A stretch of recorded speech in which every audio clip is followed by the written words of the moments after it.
ओं नमो भगवते रुद्राय। ओं नमस्ते रुद्रमन्यव उतोदैषवे नमः। नमस्ते अस्तु धन्वने बाहुभ्यामुतते नमः। यातैषु शिवतमा शिवं बभूवते धनुः। शिवा शरव्या यातव तया नो रुद्रमृडया। याते रुद्र शिवा तनूरघोरा पापकाशिनी। तया नस्तनुवा शन्तमया गिरिशन्ताभिचाकशीः। यामिषुं गिरिशन्तहस्ते विभष्यस्तवे। शिवाङ्गिरित्रतां कुरु माहि पुंसि पुरुषं जगत्। शिवेन वचसा त्वा गिरीशाच्छावदामसि। यथा न सर्वमिज्जगत यक्ष्मगं सुमना असत। अद्य वोचदधिवक्ता प्रथमो देव्योऽभिषकः। अहिगुश्च सर्वान् जम्बयन् सर्वाश्च यातु धान्यः। असौ यस्ताम्रो अरुण उत बभ्रूसु मङ्गलः। ये चेमागुं रुद्रा अभितो दिक्षुश्रिता सहस्रशो वैशागुं हेडयीमहे। असौ यो वसर्पति नीलग्रीवो विलोहितः। उतैनं गोपा अदृशन्नदृशन् उदहार्यः। उतैनं विश्वाभूतानि स द्रष्टो मृडयातिनः। नमो अस्तु नीलग्रीवाय सहस्राक्षाय मीदुषे। अथो ये अस्य सत्त्वानोऽहं तेभ्यो करन्नमः। प्रमुञ्च धन्वनस्तुमभयोर्राज्ञीयोर्जाम्। याश्च ते हस्त इषवः पराता भगवो वपा। अवतत्य धनुस्त्वगुं सहस्राक्ष शतेषुधे। निशीर्य शल्यानां मुखा शिवो न सुमना भव। विज्यन् धनुः कपर्दिनो विशल्यो बाणवागुम् उता। अनेशन्नस्य शव आभुरस्य निशङ्गति। याते हेतिर्मीदुष्टं हस्ते बभूवते धनुः। तयास्मान् विश्वतस्त्वमयक्ष्मया परिभुजा। नमस्ते अस्त्वायुधायाना तताय धृष्णवे। उभाभ्यामुतते नमो बाहुभ्यां तव धन्वने। परिते धन्वनो हेतिरस्मान् वृणक्तु विश्वतः। अथो य इषुधिस्तवारे अस्मन्निधेहितम्।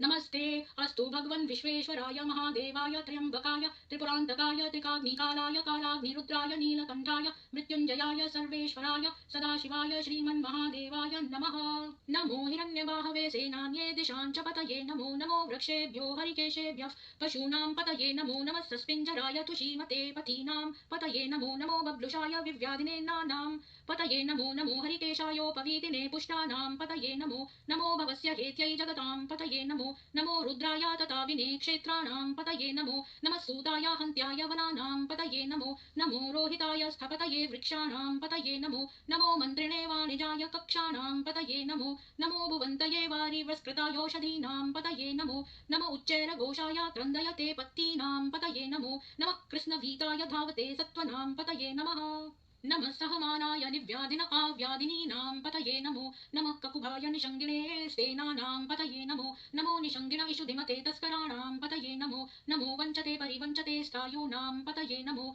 नमो निचेरवे परिचरायारण्यानां पतये नमो नमः श्रिकाविभ्यो जिगागुं सद्भ्यो मुष्णतां पतये नमो नमोऽसि मद्भ्यो नक्तं चरभ्यः प्रपृन्तानां पतये नमो नमः ऊष्णीषिणे गिरिचराय कुलुञ्चानां पतये नमो नमः इषुमद्भ्यो धन्वाविभ्यश्च वो नमो नमः आतन्वानेभ्यः प्रतिदधानेभ्यश्च वो नमो नमः आयच्छद्भ्यो विसृजद्भ्यश्च वो नमो नमो सद्भ्यो विद्यद्भ्यश्च वो नमो नमः आसीनेभ्यः शयानेभ्यश्च वो नमो नमः स्वपद्भ्यो जाग्रद्भ्यश्च वो नमो नमस्तिष्ठद्भ्यो धावद्भ्यश्च वो नमो नमः सभाभ्यः सभापतिभ्यश्च वो नमो नमो अश्वेभ्यो श्वपतिभ्यश्च वो नमः नम आव्याधिनीभ्यो विविध्यन्तीभ्यश्च वो नमो नमः उगणाभ्यस्त्रगुं हतीभ्यश्च वो नमो नमो ग्रत्सेभ्यो ग्रतसपतिभ्यश्च वो नमो नमो व्रातेभ्यो व्रातपतिभ्यश्च वो नमो नमो गणेभ्यो गणपतिभ्यश्च वो नमो नमो विरूपेभ्यो विश्वरूपेभ्यश्च वो नमो नमो महद्भ्यः क्षुल्लकेभ्यश्च वो नमो नमो रथेभ्यो रथेभ्यश्च वो नमो नमो रथेभ्यो रथपतिभ्यश्च वो नमो नमः सेनाभ्यः सेनानीभ्यश्च वो नमो नमः क्षत्रभ्यः सङ्ग्रहीतभ्यश्च वो नमो नमस्तक्षभ्यो रथकारेभ्यश्च वो नमो नमः कुलालेभ्यः कर्मारेभ्यश्च वो नमो नमः पुञ्जिष्टेभ्यो निषादेभ्यश्च वो नमो नमः इषुकृद्भ्यो धन्वकृद्भ्यश्च वो नमो नमो मृगयुभ्यः श्वनिभ्यश्च वो नमो नमः श्वभ्यः श्वपतिभ्यश्च वो नमः नमो भवाय च रुद्राय च नमः शर्वाय च पशुपतये च नमो नीलग्रीवाय च शितिकण्ठाय च नमः कपर्दिने च व्युक्तकेशाय च नमः सहस्राक्षाय च शतधन्वने च नमो गिरिशाय च शिपिविष्टाय च नमो मीढुष्टमाय चेषुमते च नमो ह्रस्वाय च वामनाय च नमो बृहते च वशीयसे च नमो वृद्धाय च संवृद्वने च नमो अग्रियाय च प्रथमाय च नमः आशवे च जिराय च नमः शीघ्रियाय च शीघ्राय च नमः ऊर्मर्याय च वसान्याय च नमः स्रोतस्याय च स्वीप्याय च नमो ज्येष्ठाय च कनिष्ठाय च नमः पूर्वर्जाय च परजाय च नमो मध्यमाय च पगल्भाय च नमो जघन्याय च बुध्नियाय च नमः सोभ्याय च प्रतिसर्याय च नमो याम्याय च क्षेम्याय च नमः ऊर्वर्याय च कल्याय च नमः श्लोक्याय च वसान्याय च नमो वन्याय च कक्ष्याय च नमः श्रवाय च प्रतिश्रवाय च नमः आशुषेणाय च शुरथाय च नमः शूराय चावभिन्दते च नमो वर्मिणे च वरूथिने च नमो बिल्मिने च कवचिने च नमः श्रुताय च श्रुतसेनाय च नमो दुन्दुभ्याय च च हनन्याय च नमो धृष्णवे च प्रमुषाय च नमो दूताय च प्रहिताय च नमो निषङ्गिणे चेषुधिमते च नमस्तीक्ष्णे शवे च युधने च नमः स्वायुधाय च सुधन्वने च नमः श्रुत्याय च पथ्याय च नमः काट्याय च नीत्याय च नमः सूद्याय च सरस्याय च नमो नाद्याय च वैशन्ताय च नमः कूप्याय च वट्याय च नमो वर्ष्याय च वश्याय च नमो मेघ्याय च विद्युत्याय च नमः ईद्रियाय च तप्त्याय च नमो वात्याय च रेश्मियाय च नमो वास्तव्याय च वास्तुपाय च नमः सोमाय च रुद्राय च नमस्ताम्राय च रुणाय च नमः शृङ्गाय च पशुपतये च नमः उग्राय च भीमाय च नमो अग्रे वधाय च दूरे वधाय च नमो हन्त्रे च हनीयसे च नमो वृक्षेभ्यो हरिकेशेभ्यो नमस्काराय नमः शम्भवे च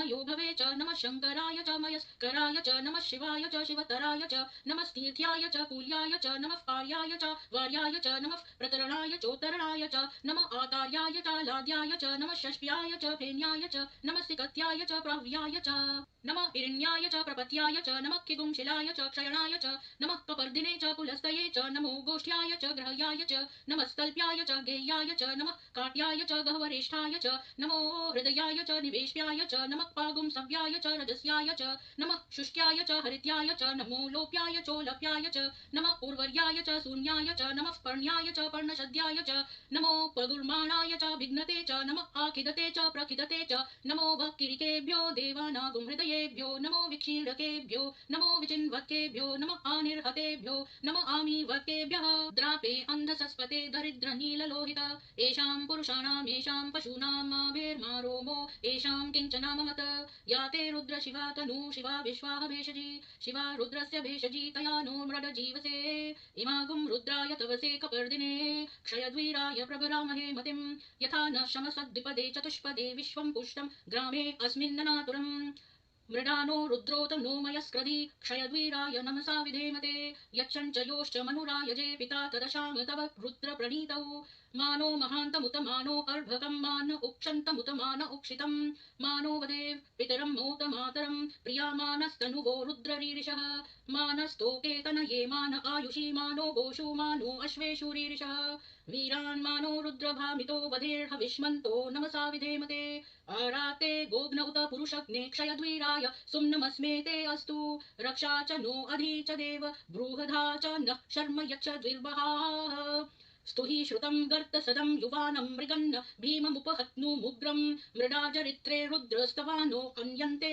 अस्मन्निवपन्तु सेनाः परिणो रुद्रस्य हेतिर्वृणक्तु परित्वेषस्य दुर्मतिरघायोः अवस्थिरा मघवद्वयस्तनुष्व मीढवस्तोकाय तनयाय मृडय मीढुष्टं शिवतमा शिवो न सुमना भव परमे वृक्ष आयुध निधाय कृत्रिं वसान आचर पिनाकमबिभ्रदागहि विकीरद विलोहित नमस्ते अस्तु भगवः यास्ते सहस्रगुं हेतयोन्यमस्मन्निवपन्तु ताः सहस्राणि सहस्रधा बाहुवोस्तव हेतयः तासामीशानो भगवः पराचीनान्मुखाकृधि सहस्राणि सहस्रशो ये रुद्रा अधिभूम्यां तेषागुं सहस्रयोजने वधन्वानि तन्मसि अस्मिन् हत्यर्णव्येऽन्तरिक्षे भवा अधि नीलग्रीवाशितिकण्ठाः शर्वा अधः क्षमाचराः नीलग्रीवाशितिकण्ठा दिवगुं रुद्रा उपश्रिताः ये वृक्षेषु सस्पिञ्जरा नीलग्रीवा विलोहिताः ये भूतानां दिपतयो विशिखासः कपर्दिनः ये अन्येषु विविध्यन्ति पात्रेषु पिबतो जनान् ये पथां पतिरक्षय एलवृदा यवयुधः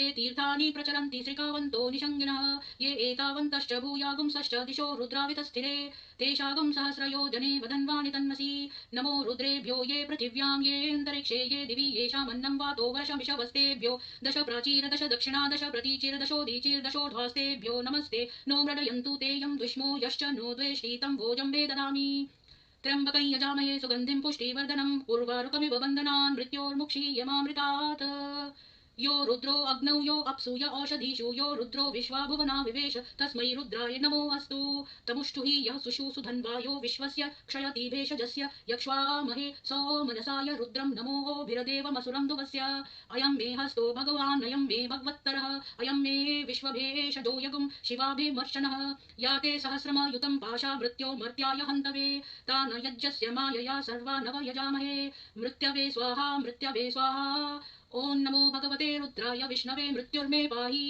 प्राणानां ग्रन्थिरसि रुद्रो मा विशान्तकः तेनान्येनाप्यायस्व सदा शिवोम् ओं शान्ति शान्ति शान्तिः।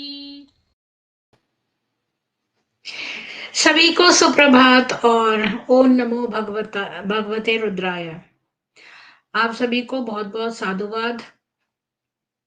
डव जी, बीके वालों की तैसी, बबीता जी, बाला साहेब जी, सिंपली अ मैन जी, गीता जी, उर्मिला जी, अविनाश जी, ताज जी, अर्चना जी, मीनू जी, अ, आप सभी को बहुत-बहुत साधुवाद और क्या बोलूं, ओम शांति। तो आज हम अमर किशोर प्रसाद जी, आपको भी बहुत साधुवाद। आज हम स्पेनिश एक एक्स बीके का ब्रह्म कुमारी का अनुभव पढ़ेंगे और ये छोटा सा है और इसके ऊपर फिर चर्चा करेंगे। तो मैं आप लोगों को एक इनवाइट दे देती हूँ, यहाँ पर लगा देती हूँ। क्या है ना, मेरा ये कंप्यूटर स्टक हो जाता है बार बार, तो मुझे मिनिमाइज करके मैक्सिमाइज करना पड़ता है। मैं इसको पिन कमेंट में डाल देती हूँ।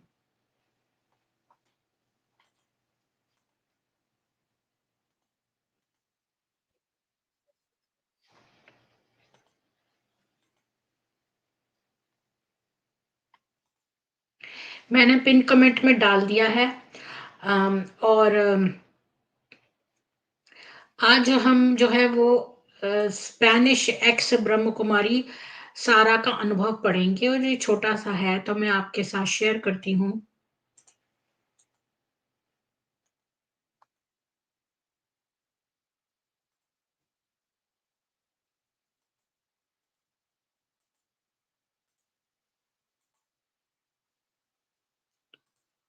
सारा का अनुभव। हेलो, मैं पहली बार पिछली गर्मियों में ब्रह्म कुमारी में आई थी। मैंने इसको ट्रांसलेट किया है स्पेनिश से हिंदी में, तो जेंडर जो है वो गड़बड़ हो गया है। तो ये एक लड़की है जिसका नाम सारा है, इसका डीपी है ये।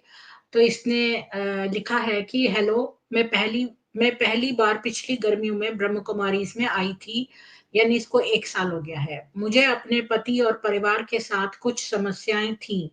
मैंने जिस BKWSU केंद्र में भाग लिया था, वह 3 प्यारे लोगों द्वारा चलाया गया था। मैं उन्हें माइक, जैन और सू कहने जा रही हूँ। यानी इसका सेंटर 3 लोग चलाते थे और इसने फर्जी नाम उन्हें दे दिए हैं, माइक, जेन और सू। यानी कि एक आदमी था और 2 विमेन थी। मुझे ध्यान और विभिन्न कार्यशालाएं पसंद थी।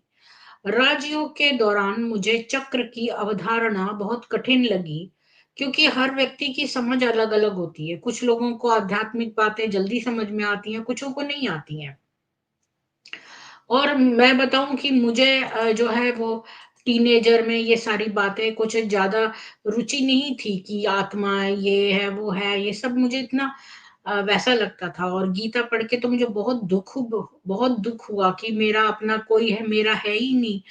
मतलब तो जरूरी नहीं है कि सबके जो हैं वो इमोशंस एक जैसे हों, और बच्चे जो होते हैं वो मोह में होते हैं और उनको उनका डिफरेंट टेक है। तो आगे पढ़ते हैं। तो इसको जो है चक्र की अवधारणा बहुत कठिन लगी, लेकिन समय के साथ मैंने इसे स्वीकार कर लिया। बौद्ध धर्म में मेरी रुचि हमेशा से रही है, इसलिए मैंने बुनियादी शिक्षाओं पर ध्यान केंद्रित करना और उन्हें अपने व्यवहारिक जीवन में ढालना पसंद किया। यानी ये बुद्धिज्म से बहुत प्रभावित थी। मेरी समस्या ये है कि मुझे व्यक्तिगत रूप से भगवान का अनुभव करने की आवश्यकता थी और मैंने पाया कि राजयोग के उपकरणों ने मेरी बहुत मदद की। मेरा अनुभव अद्भुत था और धीरे धीरे मेरा जीवन बेहतर होता दिख रहा था। मैं परमेश्वर के करीब थी और मेरे रिश्ते बेहतर होते दिख रहे थे। मैंने वास्तव में कभी नहीं सोचा कि हर बार जब मैं घर अच्छा, अब इतने में इसने क्या लिखा है कि वैसे तो इसका बुद्धिज्म में इंटरेस्ट था, लेकिन ये गॉड को अपने करीब से देखना चाहती थी और ये संभव हुआ जो राजयोग ब्रह्म कुमारियां बताती हैं, तो उसके टूल्स से इसको ईश्वर नजर आने लगे। मतलब कि एक तरह से उसने यही मीन किया है कि वो ईश्वर को व्यक्तिगत रूप से देखना चाहती थी और ये केवल राजयोग से ही संभव हो पाया। यानी कि जो ब्रह्म कुमारी संस्था है, इससे उसको फ़ायदा हुआ और इसको लगा कि इसके रिश्ते भी बेहतर होते जा रहे हैं। नीलम जी, आपका स्वागत है। आगे बढ़ते हैं तो अम, मैंने वास्तव में कभी नहीं सोचा कि हर बार जब मैं घर आती थी, तो मेरे पति के साथ मेरी भयानक बहस क्यों होती थी। मैं उसे एक अलग रोशनी में देखना शुरू कर दिया। यानी वह अशुद्ध था, उसके पास मेरा कंपन यानी मेरी फ्रीक्वेंसी नहीं थी, आदि-आदि। मैं धीरे-धीरे उसके खिलाफ हो गई और अपना अधिकांश समय अपने नए दोस्तों के साथ बिताया। अब तक हमारे बीच एक गहन बहस लगी हुई थी और मुझे लगने लगा था कि अगर मैं वास्तव में खुद बनने जा रही हूँ, तो मुझे जॉन, मेरे पति को छोड़ना होगा। मैंने आखिरकार ऐसा किया और उसी सड़क पर एक अपार्टमेंट में चली गई, सचमुच शहर के बगल में।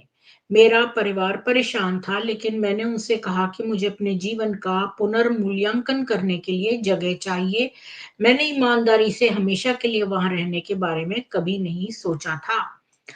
तो अब ये कहती है कि इसको धीरे-धीरे ना वहाँ पर ब्रह्म कुमारी संस्था में अच्छा लगने लगा और इसको जो एकदम से इसको ईश्वर नज़र आने लगे। यानी कि इसको भूतों ने ईश्वर का रूप धर के इसके सामने प्रकट होना शुरू कर दिया।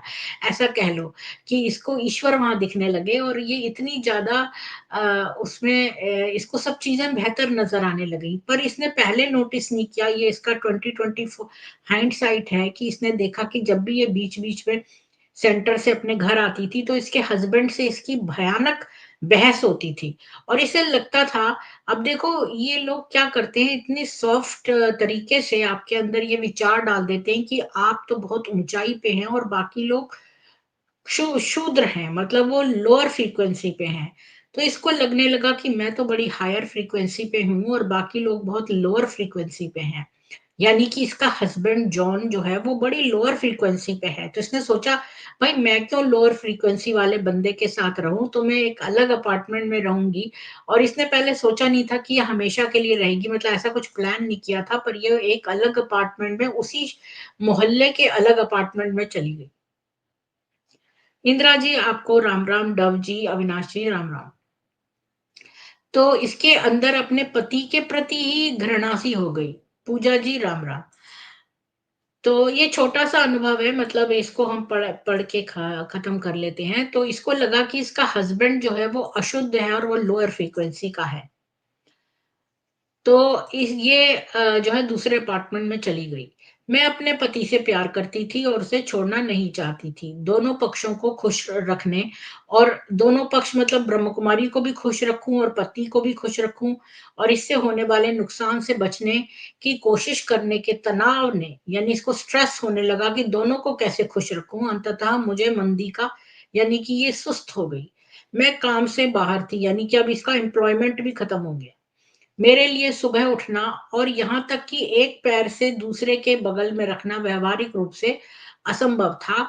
माइक, जेन और सू अद्भुत थे। उन्होंने मुझे केंद्र का उपयोग करने के लिए आमंत्रित किया, जैसे कि ये मेरा अपना घर था। मैंने उनके साथ खाया, उसकी कंपनी में मुझे प्यार, देखभाल और सुरक्षित महसूस हुआ। तो अब पहले तो बेचारी ने इतना स्ट्रगल किया कि भई ये दोनों को खुश रखें, but a man can not serve two masters. तो यही एक कहावत है। तो इसने जो है सोचा बीके वाले भी खुश हो जाएँ और इसका हस्बैंड भी खुश रहे, पर ऐसा हुआ नहीं, इसको बहुत स्ट्रेस लेवल इसका हाई हो गया और फिर जो है ना ये इसकी नौकरी भी चली गई। अब ये नौकरी भी चली गई तो अब इसने जब ये सेंटर गई तो ये जो माइक और सू और ये जो 3 नाम इसने बताए, एक आदमी और 2 महिलाओं के, अम माइक और सू और जैन, ये इसको बहुत प्यार, ये तो वैसे भी ये लोग तो लव बॉम्बिंग करते हैं, तो उसको बड़ा प्यार और अपना तो दिखाया, देखो यही तुम्हारा घर है, ये केंद्र ही यानी सेंटर में आके रहो।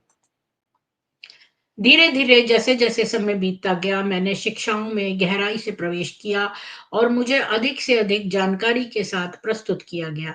मैंने केवल केंद्र में तैयार किए गए खाद्य पदार्थ खाए, मैंने मछली खाना पूरी तरह से बंद कर दिया था, मैंने पीना भी बंद कर दिया था, यानी शराब भी पीती थी, ये मछली खाती थी, ये स्पेनिश है और इसने ये सारे खाने बंद कर दिए, मतलब ये वेजिटेरियन हो गई। मैंने उन दोस्तों से परहेज किया जो बीके नहीं थे। अब तो बेचारी का एक फ्रेंड सर्कल था, एम्प्लॉयमेंट तो इसका पहले ही चला गया, दोस्त भी सब चले गए, जो क्योंकि वो बीके नहीं थे। मैंने हर सीडी और हर किताब का अध्ययन किया जो मुझे दी गई थी। समस्या तब शुरू हुई, अब बताते हैं, अभी तक तो सब बहुत अच्छा था और ये बड़ी गहराई में पढ़ भी रही है। समस्या तब शुरू हुई जब मुझे हर सुबह मुरली कक्षा सुनने के लिए आमंत्रित किया गया। मुझे बस बहुत सारे संदेह होने लगे और मुझे सभी जवाब नहीं मिले। यानी इनकी मुरलियों में गड़बड़ है कि आम व्यक्ति जो है उसको मुरली में संदेह होता है। तभी तो ये शिवानी जो है मुरलियाँ नहीं सुनाती है, ये तो मोटिवेशनल बातें करके ट्रैप करती है पहले। फिर जब लोगों की आदत पड़ जाती है तब ये धीरे-धीरे अपनी मुरलियाँ बताते हैं। मुझे यकीन है कि यूरोप में मछली पकड़ने वाले गांव में उठाए गए किसी व्यक्ति के लिए हिंदू शब्दों को समझना मुश्किल है। यानी कि ये स्पेन जो है वो यूरोप में ही तो है। तो स्पेन के किसी गांव में रहती थी ये, जो मछली वहां पर फिशिंग, समुद्र के पास था ये और मछली पकड़ना वहां का प्रोफेशन होता था। तो ये कह रही है कि वहां के लोगों के लिए हिंदू शब्दों को समझना मुश्किल है, क्योंकि ये तो स्पेनिश थी ना। लेकिन वैसे भी मैंने अंततः स्वीकार कर लिया कि अगर मैं वास्तव में भगवान की आवाज को समझने में सक्षम होना चाहती हूँ, तो मुझे कड़ी मेहनत करनी होगी, मैं बाबा कभी नहीं कह सकती। अब प्रॉब्लम ये है कि अगर जो इनकी मुरलियाँ बाबा की आवाज में है, वो सारी तो हिंदी भाषा में है और ये बेचारी तो एक मछली पकड़ने वाले गाँव में की रहने वाली है। स्पेन, यूरोप में जो स्पेन है कंट्री, वो उसमें उसके गाँव की रहने वाली है। इसको तो इंग्लिश भी नहीं आती, तो ये हिंदी कैसे जानेगी? तो प्रॉब्लम इसको वहाँ थी। क्योंकि अगर आप देखें ना तो जो अब जैसे बहुत पहले जब मैं कनाडा आई थी, अब से बहुत साल पहले, 20 से भी ऊपर साल पहले, तो मैं किसी के यहाँ जॉब करने गई तो वो इटालियन थी, उसकी बच्ची को मैं रखती थी, तो वो जो उसकी नैना थी, जिसको ये नानी को नैना बोलते हैं, तो वो बिल्कुल इंग्लिश ही नहीं जानती थी, वो हर इटालियन में ही बोलती थी, तो मैं उससे बड़ा बात करने में मुझे मैं इशारों से उससे बात करती थी, क्योंकि उसको इंग्लिश नहीं आती। तो यहाँ पर जो अब जहाँ मैं रहती हूँ, वहाँ फ्रेंच लोग हैं, उनके उनमें से बहुत कम लोग हैं, मैं बिल्कुल ठेठ फ्रेंच जगह रहती हूँ, जहाँ पर इंग्लिश मिक्स नहीं है, बल्कि यहाँ पर लोगों को इंग्लिश आती ही नहीं है। तो अब वो क्या करते हैं, फ्रेंच में ही तुम बोलो या फिर इशारों से बात करो। और कुछ कन्वीनियंस स्टोर वालों को पता है थोड़ी इंग्लिश, तो ये है बात कि जो लोग पुराने ज़माने के हैं, स्पेशली जो बूढ़े लोग होते हैं ना, उनको इंग्लिश नहीं आती है। वो तो लोकल लैंग्वेज ही जानते हैं, उनको इंग्लिश नहीं आती है। जैसे राहुल गांधी है ना, उसकी नानी को इंग्लिश नहीं आती होगी ज़्यादा, मुझे नहीं लगता, अगर वो गाँव की रहने वाली है तो। तो फिर उसको इटालियन ही आती होगी। तो जो बूढ़े लोग हैं ना, उनको अपनी लोकल भाषा ही आती है। तो ये बेचारी को मुरली समझने में इसने सोचा कि भई ये तो लेखराज ही के अंदर ही ब्रह्मा बाबा है, वही शिव बाबा आके सुनाते हैं। तो प्रॉब्लम ये है कि वो तो हिंदी में सुनाते हैं और ये बेचारी को तो स्पेनिश ही आती है या फिर इंग्लिश आती है। तो ये बाबा की आवाज़ कैसे सुनेगी? तो इसको कड़ी मेहनत करनी होगी हिंदी समझने के लिए। कभी-कभी माइक मेरे साथ धैर्य खोने के कगार पर लग रहा था। वो उसका पेशेंस लूज़ हो रहा था उस आदमी का। इसलिए नहीं कि वह एक आक्रामक व्यक्ति था, बल्कि इसलिए कि यह निराशा और अधीरता की तरह लग रहा था। वो बेचारा माइक इसको मुरलियाँ समझाता था, लेकिन उसको बेचारे को पेशेंस जो है उसका थिन हो रहा था। समय के साथ मैंने कमज़ोर, विनम्र महसूस करना शुरू कर दिया और इस तथ्य को स्वीकार कर लिया कि मैं संभवतः बी के दर्शन को समझने के लिए थोड़ा बेवकूफ या शायद बहुत अशुद्ध थी। यानी कि ये लोग जो मुरलियाँ समझते नहीं हैं, इनका एक स्टैंडर्ड आंसर होता है कि आपके ही कर्म खराब है, आप अशुद्ध आत्मा हैं, इसलिए आपको समझ में नहीं आ रहा है। तो एक्स बी के नीता जी आपको राम-राम। और उर्मिला जी राम-राम।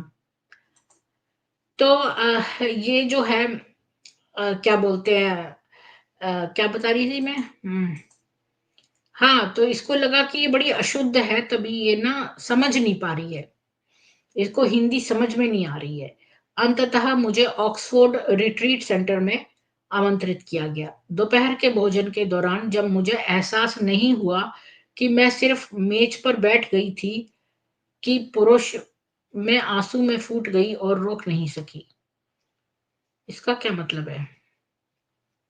अब ये मैंने स्पेनिश से हिंदी में ट्रांसलेट किया है, तो इसकी शब्दावली थोड़ी अजीब सी हो गई है। दोपहर के भोजन के दौरान जब मुझे एहसास नहीं हुआ कि मैं सिर्फ मेज पर बैठ गई थी, कि पुरुष मैं आंसू में फूट गई और रोक नहीं सकी, जिसे सभी ने नजरअंदाज कर दिया। मैं उस स्तर पर अवसाद से पीड़ित थी और ऐसा लग रहा था कि बुलबुला फूटना शुरू हो गया था। यानी इसको डिप्रेशन हो गया दोपहर के भोजन के समय जो थी, ये रोक नहीं सकी अपने आप को और इसकी आंसू फूट पड़े, क्योंकि ये डिप्रेशन से पीड़ित थी और इसका जो है वो बबल बर्स्ट हो गया। सभी सकारात्मक चीजें अर्थात एक आत्मा होना, ईश्वर से जुड़ना, एक सरल और स्वस्थ जीवन जीना, अच्छे वाइब्स भेजना आदि आदि अब अपर्याप्त लग रहे थे। अब सब कुछ एक नया रास्ता ले लिया, जहां मुझे बताया गया कि मैं एक विशेष व्यक्ति, एक स्वर्ग दूत थी और दुनिया का विनाश बहुत जल्द था। तो यानी कि पहले तो इन लोगों ने चने के झाड़ पर चढ़ा दिया, भाई तुम तो बहुत ही हाई क्लास आत्मा हो, तुम तो स्वर्ग से आए दूत हो, और ये दुनिया तो विनाश होने वाली है। और ये सारी बातों से ये चढ़ गई, पर जब इसको मुरलियां समझ में नहीं आई तो इसको लगा मैं ही बहुत अशुद्ध आत्मा हूं, तभी मुझे समझ में नहीं आ रहा, और इसका डिप्रेशन बढ़ गया। आप पूछो, इतना सकारात्मक जगह है, अच्छी अच्छी वाइब्स भेज रहे हैं और पानी को चार्ज करके पी रहे हैं और न जाने कितनी बार ओम शांति बोल रहे हैं और दूसरों को अच्छी दृष्टि दे रहे हैं, ऐसी जगह पर इसको बड़ा कैसे हो गया, और इतने सारे लोगों को डिप्रेशन क्यों हो जाता है, इसकी जड़ क्या है, ये भी देखना चाहिए। रूबी सिंह, ईशुराई जी, एस के बारिक जी, आप सभी को साधुवाद। तो ये छोटा सा अनुभव है, मैंने इसके बाद हम डिस्कस कर लेंगे। तो ये अम, इसको पहले तो बोला था कि ये विशेष व्यक्ति एक स्वर्ग दूत थी और दुनिया का विनाश बहुत जल्द था। यह देखते हुए कि अभी अभी मेरा ब्रेकअप हुआ था और मुझे वास्तविकता को बनाए रखना काफी मुश्किल लगता था, मुझे भविष्य के बारे में आशावादी महसूस करने की जरूरत थी। कम से कम यह बिस्तर से बाहर निकलने के लायक है, यह नया ज्ञान वास्तव में विनाशकारी था। मुझे याद है कि उस दौरान बहुत रोना और बहुत डर लग रहा था, वह बहुत अकेली भी थी। अब ध्यान रखिए कि ये बेचारी लड़की एक नए अपार्टमेंट में चली गई है, वहां जाकर इसकी जॉब लूज हो गई है। और जॉब करते हैं हम तो डेली हम नहाते हैं, कपड़े बदलते हैं, ये ना छोटी छोटी बातें हैं, पर याद रखिए कि डेली जब आप नहाते हैं और फिर नहाने के समय आप अपने सारे शरीर पर हाथ फेरते हैं तो उससे मसाज हो जाती है। और फिर डेली आप एक नए कपड़े पहनते हैं तो आपका मन शुद्ध होता है, नए लोगों से मिलते हैं ऑफिस में, और मतलब रोज मिलते हैं, नए कपड़े पहन के जाते हैं कहीं, आपका गोल होता है आज हम ऑफिस जाएंगे, आज हम ये करेंगे।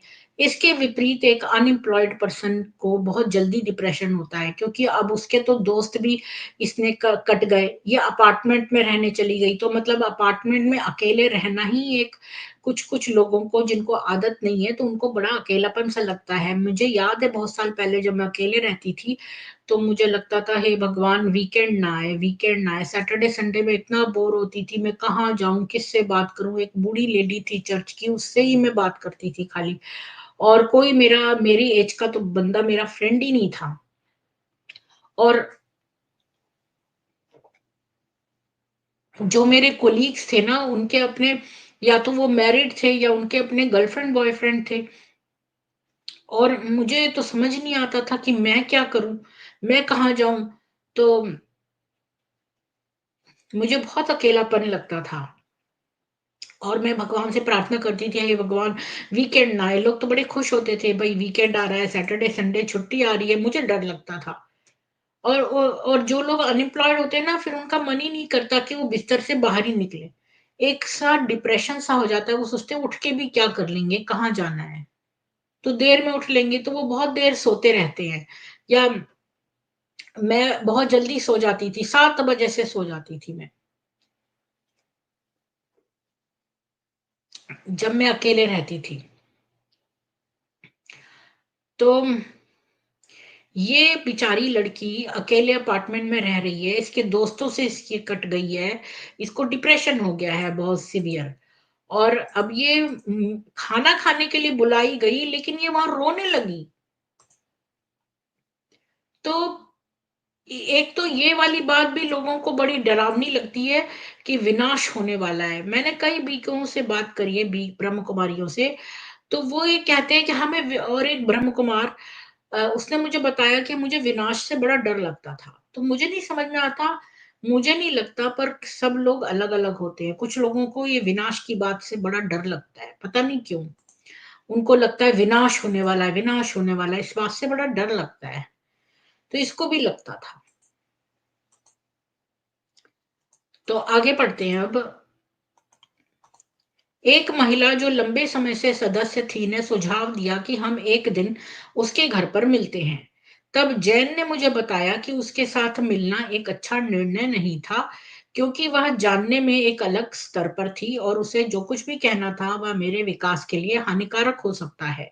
मुझे दुख हुआ, क्योंकि मैं बस एक छोटी सी कंपनी चाहती थी और मुझे आश्चर्य होने लगा था कि क्या ये लोग मेरे जीवन को संभालने की कोशिश कर रहे थे। अब बीके के भीतर भी दोस्तों की मेरी पसंद देखी जा रही थी। मुझे उस समय यह भी पता चला, मुझे पता था कि एक और व्यक्ति मुझसे संपर्क करने के लिए केंद्र में आया था, लेकिन उसे छोड़ने की चेतावनी दी गई और कहा गया था सारा को जगह दें।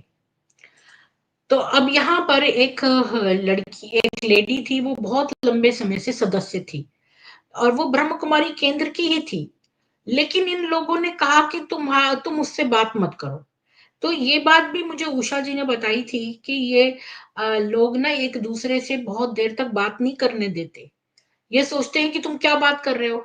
मेरे पापा मुझसे बताते थे कि वो एक बॉस होता था बहुत पहले, वो कहीं पर जहाँ काम करते थे, तो वो इतना ज्यादा शक्की था कि दो लोग कहीं भी बात कर रहे हो तो उसे लगता था कि उसकी बुराई कर रहे हैं। तो ये बीके वाले भी इसी टाइप के हैं। तो ये ना, तुम चाहे, ये बात तो है कि जो बीके के बाहर है उनको तो शूद्र समझते हैं, तो उनसे तो तुम बात करो मत। लेकिन जो बीके के अंदर हैं, उनको भी ये कहते हैं कि भाई, ये जो वुमन जिससे ये लड़की दोस्ती करना चाहती थी, वो बहुत पुरानी सेंटर की एक लेडी थी, उससे बात, उसके साथ टाइम स्पेंड करना चाहती थी। तो इसको बोला गया कि भाई तुम उसके साथ मत जाओ, कि वो जो तुम्हें जान देगी वो तुम्हारे विकास के लिए हानिकारक है। तो इसको लगा कि ये इसको माइक्रो मैनेज कर रहे हैं, मतलब अब तो यहाँ तक कि बीके में भी वो किससे बात करें और किससे ना करें, इसमें वो डिसाइड करेंगे कि आप किससे बात करो और किससे ना करो। मतलब दिस इज टोटल कंट्रोल और माइक्रो कंट्रोल है ये। क्योंकि वो व्यक्ति तो बीके में ही थी, उससे भी प्रॉब्लम थी इनको। और इसको ये भी पता चला कि कोई बंदा इससे मिलने आया या पता नहीं बंदी आई, तो उसको सेंटर में ही भगा दिया, ये कह के कि तुम प्लीज सारा को स्पेस दो, यानी कि उसको अलग रहने दो।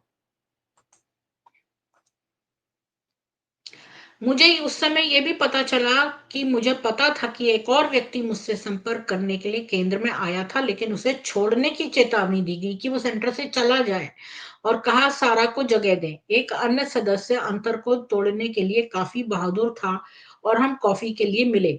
यानी एक और सदस्य था जो बड़ा बहादुर था और वो इससे कॉफी के ऊपर मिला। हमारे कंधे पर लगातार देखने के लिए, यह जांचने के लिए कि हमें नहीं देखा जा रहा था, और इस व्यक्ति ने मुझे केंद्र में किसी को नहीं बताने के लिए कहा कि वह मुझसे मिला था। यानी एक आदमी जो है वो इससे मिलने गया, लेकिन उसने कहा कि तुम सेंटर में किसी को बोलना मत कि तुम मुझसे मिल रही हो। मतलब यहां तक डर डर के, यानी कि ये तो हद ही हो गई। पहली बार मुझे वास्तव में आश्चर्य हुआ कि क्या यह मेरे लिए उतना ही अच्छा था जितना मैंने आशा की थी। अब मैं तलाक की संभावना का सामना कर रही थी। मैं पूरी तरह से अकेला महसूस कर रही थी। भगवान के करीब होने के लिए ये सब बलिदान। याद रहिए कि ये अलग रह रही थी अपार्टमेंट में, पर अब इसका तलाक नहीं हुआ था। इसके हस्बैंड को ये अशुद्ध समझती थी और अब इसकी तलाक की बारी आ रही थी और ये बहुत ज्यादा स्ट्रेस में थी उस समय। धीरे धीरे मेरे पति और मैंने पहले की तुलना में अधिक खुले और ईमानदार तरीके से संवाद करना शुरू कर दिया। वह वास्तव में मुझ में आध्यात्मिक आवश्यकता को समझना चाहते थे। मुझे पता था कि मेरे पास उसके साथ जो कुछ भी था, वह कुछ ऐसा था जिसे मैं छोड़ना नहीं चाहती थी। मुझे सलाह दी गई थी कि सिर्फ एक व्यक्ति की तुलना में मानवता की सेवा करना बेहतर है। मुझे इसके साथ एक समस्या थी, निश्चित रूप से लगाव। यानी कि इसको ये भी सलाह दी गई कि भाई तुम मानवता की सेवा करो बजाय कि एक व्यक्ति की। वैसे भी क्योंकि मैं माइक, जैन और सू को निराश नहीं करना चाहती थी और इसलिए भी कि मैं अभी भी वास्तव में अधिकांश शिक्षाओं में विश्वास करती थी। मुझे ध्यान के दौरान और जीवन शैली में बहुत बदलाव आदि में बहुत लाभ महसूस हुआ। मैंने बस एक डबल जीवन जीने का फैसला किया, जिसके दौरान मेरे पति के साथ आसन्न सुलह मैंने निजी रखी। मुझे यह लगभग असंभव लगा क्योंकि ऐसा लग रहा था कि माइक ने मेरे लिए एक रास्ता तैयार किया था और सुझाव देना शुरू कर दिया था कि मैं राजयोग शिक्षक बन जाऊं। मुझे उस समय भी पता था कि कैसे दो नए निपुण विशेष रूप से इस तरह से व्यवहार किया जा रहा था कि मैं केवल बदमाशी और हेर फेर के रूप में वर्णित कर सकती हूँ। यानी कि अब क्या हुआ कि इसने सोचा कि इसके हस्बैंड के साथ इसका रीयूनाइट हो गया। तो इसने सोचा कि मैं क्यों ना डबल लाइफ लीड करूं, अपने हस्बैंड के साथ भी लीड करूं और यहाँ काफी सारी शिक्षाओं में ये ब्रह्म कुमारी की विश्वास करती थी अभी भी। तो इसने सोचा कि मैं डबल लाइफ लीड करूंगी, लेकिन इन लोगों ने एक और बदमाशी की कि माइक ने इसके जीवन का करियर खुद ही चूज कर लिया और इसको कहा कि तुम राजयोग की शिक्षक बन जाओ।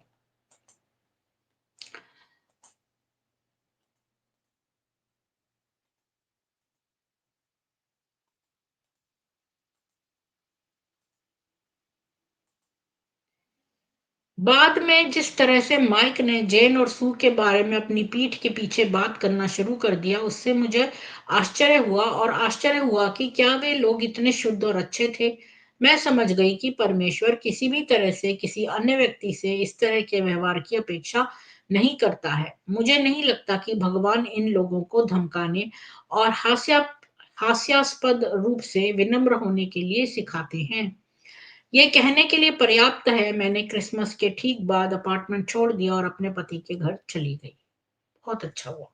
तो इसने क्या देखा कि लास्ट में जब राजयोग की और ये सारी बातें हुई तो ये जो माइक है, ये जैन और सू जो दो महिलाएं थी इसके साथ सेंटर में, उनकी बुराइयां करने लगा इसके पीठ पीछे, उनके पीठ पीछे। तो इसको लगा कि ये आदमी कैसा है, ये अपने आप को देवदूत और ये सब कहता है और ये इन महिलाएं जो जो उससे भी पहले थी वहां पर सेंटर में, उनकी बुराई कर रहा है उससे। तो इसने सोचा कि ये समझ गई कि ये इनकी शिक्षाएं अच्छी नहीं है बीके की, और इसने फिर ये विचार त्याग दिया और अपने हस्बैंड के पास वापस लौट गई। ये तो मैं कहूंगी बहुत पॉजिटिव कहानी है कि ये बच गई। आप लोग क्या समझते हैं? आप आके ऊपर जो है बताएं, और मैंने एक लिंक दे दिया है जिसको मैंने पिन कमेंट में डाल दिया है। तो आप लोग के क्या विचार हैं आके रखें। प्रेमनाथ जी, कन्हैया तिवारी जी, अ, इंदिरा जी, आप सभी को साधुवाद। आरती भाटिया जी और रूबी जी, आपको साधुवाद। प्रेमनाथ जी, आपको साधुवाद। तो मैंने आज का पूरा आपको बता दिया कि ये सारा नाम की कैसे लड़की थी। अब मैं इसका समरी बता देती हूँ जब तक कोई ज्वाइन करेगा तब तक। तो शुरू से मैं अगर बताऊं शॉर्ट में, तो सारा नाम की एक लेडी है, स्पेनिश है, वो एक मछली पकड़ने वाले गांव में रहती है यूरोप में। और उसको बहुत अच्छे लगते थे ये मेडिटेशन ग्रुप्स, और इसको एक सेंटर में जो है तीन लोग जो है, माइक, जैन और सू जो नाम लिए उसमें, वो लोग चलाते थे। तो उसको बड़ा अच्छा लगा, इसने वहां पर जाके ज्वाइन कर लिया। और धीरे धीरे इसको लगने लगा कि इसका हस्बैंड जो है वो तो अशुद्ध है और वो तो लो फ्रीक्वेंसी का है और ये बहुत हाई फाई है। तो इसने वहां अपने हस्बैंड को छोड़ दिया और इसने एक और अपार्टमेंट ले लिया शहर के दूसरे कोने में और वहां चली गई। और ये अपने पति से, हस्बैंड से प्यार भी करती थी। आपको पता है विदेशों में लव मैरिज होती है। तो इसने जो है वो धीरे धीरे इसकी जॉब चली गई और इसने जो है ये आलसी हो गई और ये डिप्रेशन में चली गई। और फिर एक दिन इसको जब भोजन पर बुलाया गया तो ये ना वहाँ रोने लगी और इसने ना इतनी गहराई में सब इनकी जो नॉलेज है वो इतनी सारी एक्वायर कर ली, लेकिन इसने पाया कि जो मुरलियाँ हैं वो हिंदी में हैं और इसको हिंदी नहीं आती थी, तो इसको लगा कि इसको बहुत कड़ी मेहनत करनी पड़ेगी और इसको समझने के लिए। और फिर जब इसको भोजन पे बुलाया गया तो ये वहाँ रोने लगी और इसको डिप्रेशन हुआ और उस समय इसका डाइवोर्स की बात भी चल रही थी और ये जो है बहुत सुस्त हो गई, इसको बिस्तर से निकलने में इसको प्रॉब्लम होने लगी। फिर इसके बाद एक महिला थी जो बहुत समय से सेंटर में थी एनरोल्ड, तो उसने इसको बुलाया, तो ये लोग जो सेंटर पे रहने वाले हैं, इन्होंने कहा कि तुम उससे मत मिलो, वो तुम्हें कुछ ऐसा ज्ञान देगी जो तुम्हारे भविष्य के लिए सही नहीं होगा। तो इसको लगा कि ये ज़्यादा इंटरफियर कर रहे हैं इसकी लाइफ में, अब तो वो तो लेडी तो बीके ही है और वो बल्कि बीके की बहुत सालों से सदस्य है, फिर उससे क्या प्रॉब्लम है? फिर बाद में इसको पता चला कि कोई और बंदा भी आया था उससे मिलने के लिए, उसको भी इन लोगों ने भगा दिया और कहा कि भई सारा को स्पेस दें। तो इसको लगा कि ये बहुत ज़्यादा जो है वो कर रहे हैं। तो इसने सोचा मैं इसका ना भी इसके बाद कम्युनिकेशन जो है अपने हस्बैंड से बहुत अच्छा हो गया और फिर दोनों में रीयूनाइट होने की बात होने लगी। तो फिर इसको ना री रीयूनाइट होने की बात होने लगी और इसने सोचा कि एक जीवन एक व्यक्ति के लिए करें जैसे अपने हस्बैंड के लिए उसके अच्छा उससे ज़्यादा अच्छा होता है मानवता के लिए करना, ऐसा इसको बोला गया था। फिर इसको बहुत सारी इसने सोचा मैं डबल लाइफ लीड करूँगी, हस्बैंड के साथ भी कर लूँगी और बीके के साथ भी लगी रहूँगी। लेकिन माइक ने वहाँ पर भी जो है इसका रास्ता चुन लिया कि भई ये तो राजयोग पढ़ाएगी और इसका मतलब तो 24 आवर्स उसको वहीं रहना पड़ेगा सेंटर में। तो इसके बाद माइक जो है ना अपने साथ की जो 2 लेडीज़ थी उनकी बुराई करने लगा, सू और जेन की। तो इस ये समझ गई कि ये लोग इतने अच्छे नहीं हैं। कहने से कि हम स्वर्गदूत से आए हैं और बड़े अच्छे हैं और हमारे बड़े दिव्य गुण हैं, हम देवता हैं, कहने से कुछ नहीं होता है, बल्कि ये लोग हैं। तो ये समझ गई ये बात जब इसने सोचा कि जब इसको इसने पाया कि माइक उन दोनों लेडीज़ की बुराई कर रहा है, तो फिर ये समझ गई कि ये अशुद्ध लोग हैं और वो उनको छोड़कर अपने हस्बैंड के पास वापस चली गई। तो क्या आपको लगता है उसने सही किया? और क्या हो सकता था अगर वो वहाँ रहती? आप जो है लिंक जॉइन करके अपने विचार रख सकते हैं। अतुल जी, दिनेश जी, नीलम जी, कन्हैया जी, आप सभी को साधुवाद है। जी, मैंने समराइज़ कर दिया उन लोगों के लिए जो देर में जॉइन हुए थे। अब मैं अपना विश्लेषण दे दूँ, मैं समझती हूँ कि इसने बहुत अच्छा काम किया, बल्कि इसकी कहानी पढ़ के तो मेरे अंदर भी वैसे-वैसे विचार आ रहे थे, जो इसके दिमाग में आ रहे थे। यानी कि मैं मेरे को भी ऐसा लग रहा था कि हाँ, भई जिसको इतना ज़्यादा बोला जाएगा उसको अपना हस्बैंड ही मतलब लो फ्रीक्वेंसी का लगेगा। हस्बैंड वाइफ का रिलेशनशिप तभी अच्छा हो सकता है जब दोनों एक-दूसरे की रिस्पेक्ट करें। अगर आप अपने हस्बैंड को बहुत लो समझते हैं या हस्बैंड वाइफ को बहुत लो समझता है, तो वो उतनी रिस्पेक्ट नहीं देता, तो वो मैरिज अच्छी चल ही नहीं सकती। रागिनी मेकओवर जी, आपको भी राम-राम। तो मैं समझती हूँ कि इसने बहुत टाइमली जो है एक्ट करा कि इसकी जॉब चली गई, ये सब हो गया, पर इन लोगों ने कोई भी उसकी हेल्प नहीं करी। वो इतने डिप्रेशन में गई, बल्कि कोई उससे मिलने आ रहा है, कोई व्यक्ति डिप्रेस्ड है, तो वो लोगों से मिलेगा तभी तो वो जो है अपने वापस नॉर्मल उसमें आएगा, लेकिन इन लोगों ने उसको मिलने नहीं दिया। अब जो बीके है, उससे भी मिलने नहीं दे रहे हैं। ये उषा जी बताती थी कि ये लोग ज़्यादा बात ही नहीं करने देते हैं। किसी कोई 2 लोग ज़्यादा बात करते हैं, तो इनको प्रॉब्लम होती है इस बात में। मैं उषा जी से क्लैरिफ़ाई कर लेती हूँ कि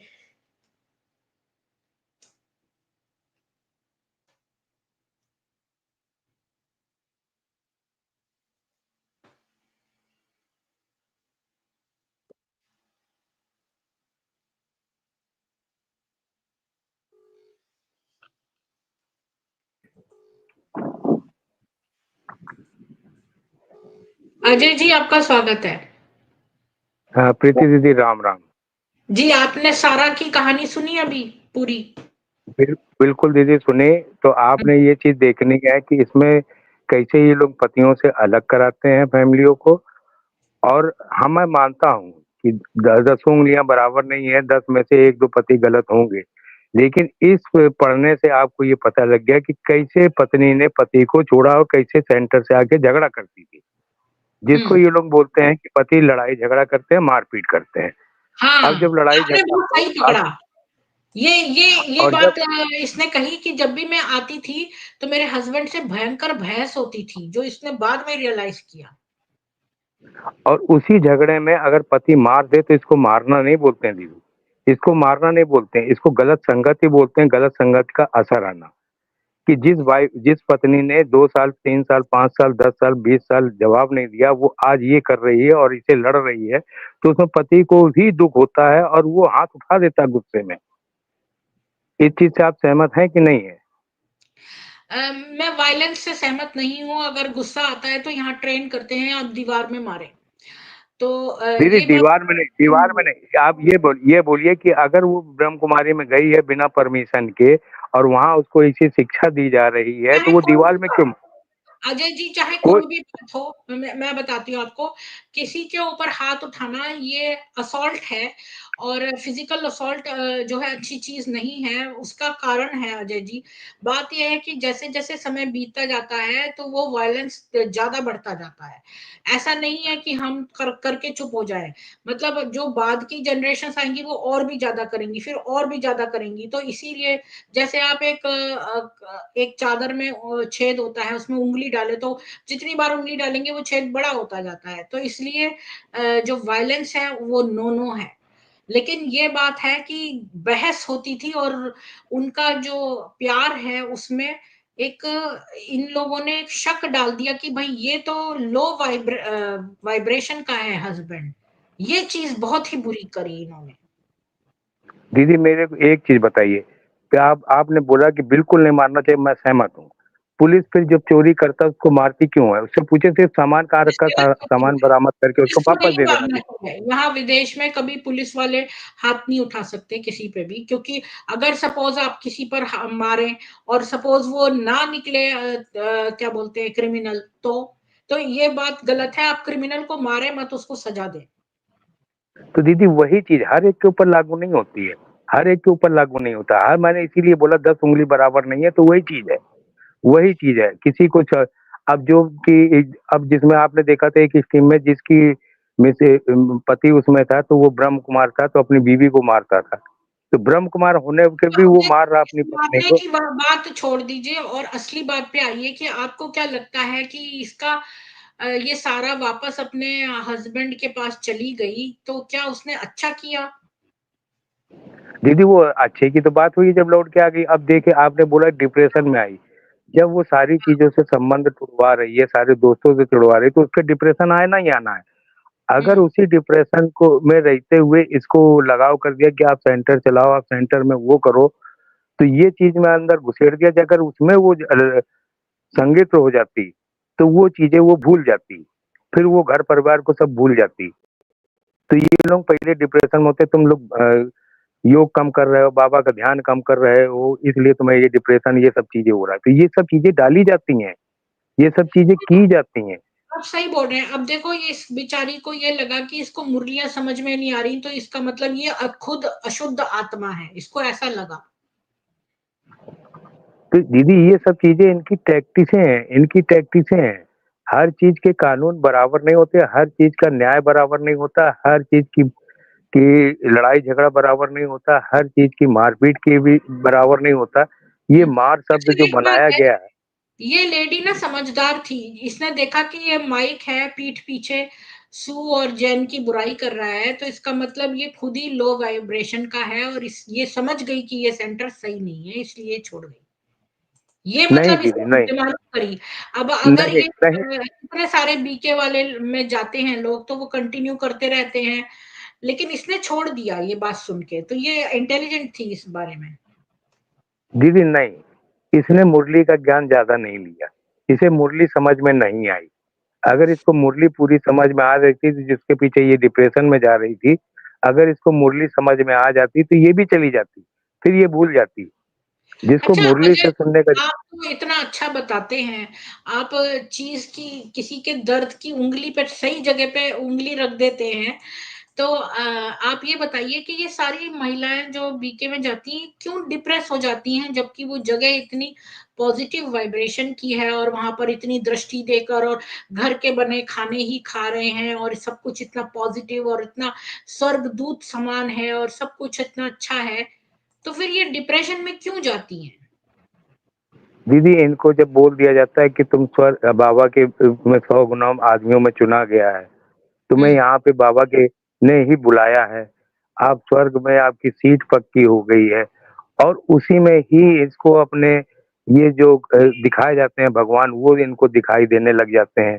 इनको वही माने 7 दिन के कोर्स में ही और 10 दिन में इनको भगवान के देना होते हैं, जो आदमी तैर रहा, फरिश्ते उड़ रहे हैं, हमें ये अनुभव हो रहा है। ये आपने नोट किया? इनको तैरना, बादल पे चल रहे हैं, फरिश्ते हाथ पकड़ के बाबा ले जा रहे हैं, हमें बाबा दिख रहे हैं। ये 7 दिन के बाद ही 10 ही 15 दिन में क्यों होने लगता महीने भर में? क्या इतना 1 महीने में कोई तपस्या करे तो आपको होने लगेगा? दूसरी बात दीदी, अजय जी, पता नहीं आप उस दिन आए थे कि नहीं आए थे, निशा जी आई थी उस दिन और उन्होंने बताया था एक अपना अनुभव। पता नहीं आपने थे कि नहीं, कि आपने सुना था कि नहीं। वो बता रही थी कि एक बार ना वो सेंटर पे गई तो वहां पर क्या है कि सारी जो दादियां और वो लोग ना मुकुट लगा के बैठे हुए थे और सब लोगों को अंदर नहीं आने दे रहे थे। और जब ये निशा जी गई तो इनके ना माथे पर एक पाउडर सा लगाया है इन्होंने। तो इनको बड़ी ठंडक ठंडक महसूस हुई और थोड़ी देर में इनको लगने लगा मैं उड़ रही हूँ। तो इनको तो थोड़ा-सा डिज़ीनेस जैसा फ़ील हुआ और उनको लगा मैं उड़ रही हूँ। और इन्होंने उन दादी से पूछा कि ये क्या चीज़ है? क्या ये चंदन तो नहीं है, ये क्या चीज़ है? तो उन्होंने बोला हमारे यहाँ ही मिलता है ये और आपको बाहर नहीं मिलेगा। ऐसे कह के बोल दिया आंसर। और ये उनका अनुभव था। तो उनको दीदी ठंडा-ठंडा लगा था और वो ठंडक कह रही थी, कपूर की ठंडक नहीं थी। और मतलब वो इस टाइप की थी, कैम्फर जैसे से भी ज्यादा थी। और वो चंदन की तो बिल्कुल भी नहीं थी। मतलब बहुत स्ट्रॉन्ग ठंडक थी वो। दीदी मैंने वो स्कीम सुना भी था और निशा बहन ने जो बोला था सही बोला था। दीदी सबसे पहले ये आँख खोल के ही अनुभव करते हैं। निशा बहन ने ये भी बोला था कि मैं आँख खोल के ही सारी चीज़ अनुभव कर रही थी और हाँ। जितने भी स्कीम में आए हैं वो सभी एक और बोले थे बात कि हम बताऊँ आँख आपको कि मेरी माँ को जब कैंसर था तो मैं मॉर्फिन का पैच लगाती थी स्किन में, तो स्किन से भी ड्रग्स अंदर जाते हैं। और जो है वो बजाय ओरल लेने के वो स्किन पर लगाते थे। तो ऐसे भी कुछ ड्रग्स आते हैं, फिनाइल करके कुछ नाम है, जो चाइना में भी कई ड्रग्स ओपियम बेस्ड पकड़े गए हैं। जो कि अच्छा, तो ऐसे स्किन से भी जा सकते हैं वो अंदर। दीदी सबसे पहले तो हम वो बात बोलते हैं क्योंकि आँख खोल के ये जो 40-45 मिनट ये कराते हैं त्राटक वाला, तो जी इनको सारे अनुभव आँख खोल के ही होते हैं और इनके विचार में डाल दिया जाता है कि आप आँख खोल के मन में से अनुभव करें। तो ये अनुभव ज़ाहिर है क्योंकि आँख खोल के ही वो बिंदु को देख रहे हैं। तो ये चीज़ का इफ़ेक्ट ज़्यादा पड़ता है और इन पे अनुभव होने लगते हैं, क्योंकि ये अंदर से ही जागृत है मुरली सुन-सुन के और वो अनुभव ये करने लगते हैं। वो अनुभव इनको दिखने लगते हैं, जो मन में सोचा जाता है तो उसी तरह सारी चीज़ें इनको दिखाई पड़ती हैं और सोचने और विचार करने से बिल्कुल ये सहमत हो जाती हैं कि हाँ, ये चीज़ सही है।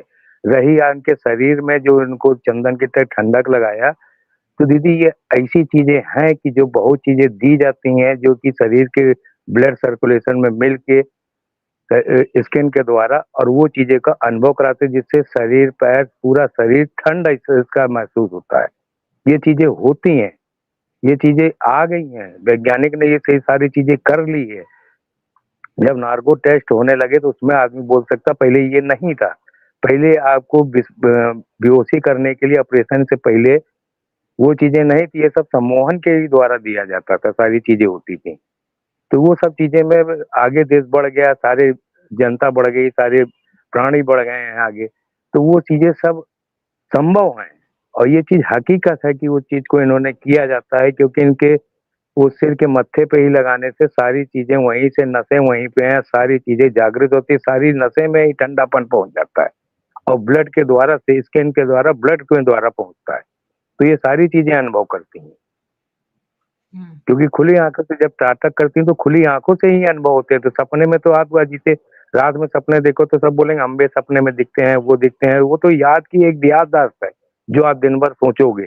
लेकिन जो करंट में बोला जा रहा है, जो करंट में अनुभव कराया जा रहा है, जहाँ पे नाच और मुकुट है, तो वहाँ पे खुली आंखों के द्वारा, क्योंकि वो सेंटर के अंदर था, तो वहाँ खुली आंखों द्वारा ही अनुभव होते हैं, गेट के बाहर नहीं कर सकते। ये इसीलिए तो ये बोलते हैं मधुबन और सेंटर में ही भगवान को अनुभव किया जा सकता है खुली आंखों से।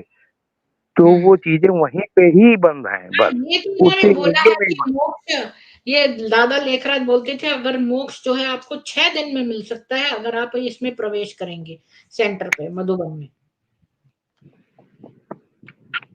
तो दीदी यही तो लिए तो सीधे चीजें बोली जाती है, इनके पास सारी चीजें, वो जगह एरिया बांध रखा है, जिस जगह उसका जिस जगह उसका स्थान है, जितने अंडर में उसके है, वो सब चीजों में उनका पूरे चीजें हैं कि वो चीज को बांध देते हैं। वो चीज का अनुभव होता है कि आप फरिश्ते हो, आप बादल में उड़ रहे हो, आप फरिश्ते बन के बादल में चल रहे हो, और ये आपको वो दिख रहा है, जैसे कई अनुभव इसमें बताए गए हैं, वो सारी चीजें होते हैं वहां पे। यहाँ पर ना जो चिल्ड्रंस हॉस्पिटल है ना, एक बात बताऊं, मुझे पहले पता नहीं था। मैं एक घर में रुकी तो मैं जब लेटी तो मैंने देखा ऊपर सारे सितारे दिख रहे हैं, चंद्रमा और ये सब, मतलब सितारे ज्यादा दिख रहे हैं, सितारे सितारे दिख रहे हैं सब तरफ। तो मुझे बड़ा अजीब लगा, यहाँ सितारे क्यों चिपका रखे हैं। तो मैंने कहा ऐसे बच्चों के हॉस्पिटल में ना सब जगह ऊपर सितारे बना रखते हैं, तो वो लोग लेटते हैं ना तो ऊपर उनको सितारे दिखते हैं। तो ये चीज मुझे याद आई, मुझे लगा बतानी चाहिए तो मैंने बता दी।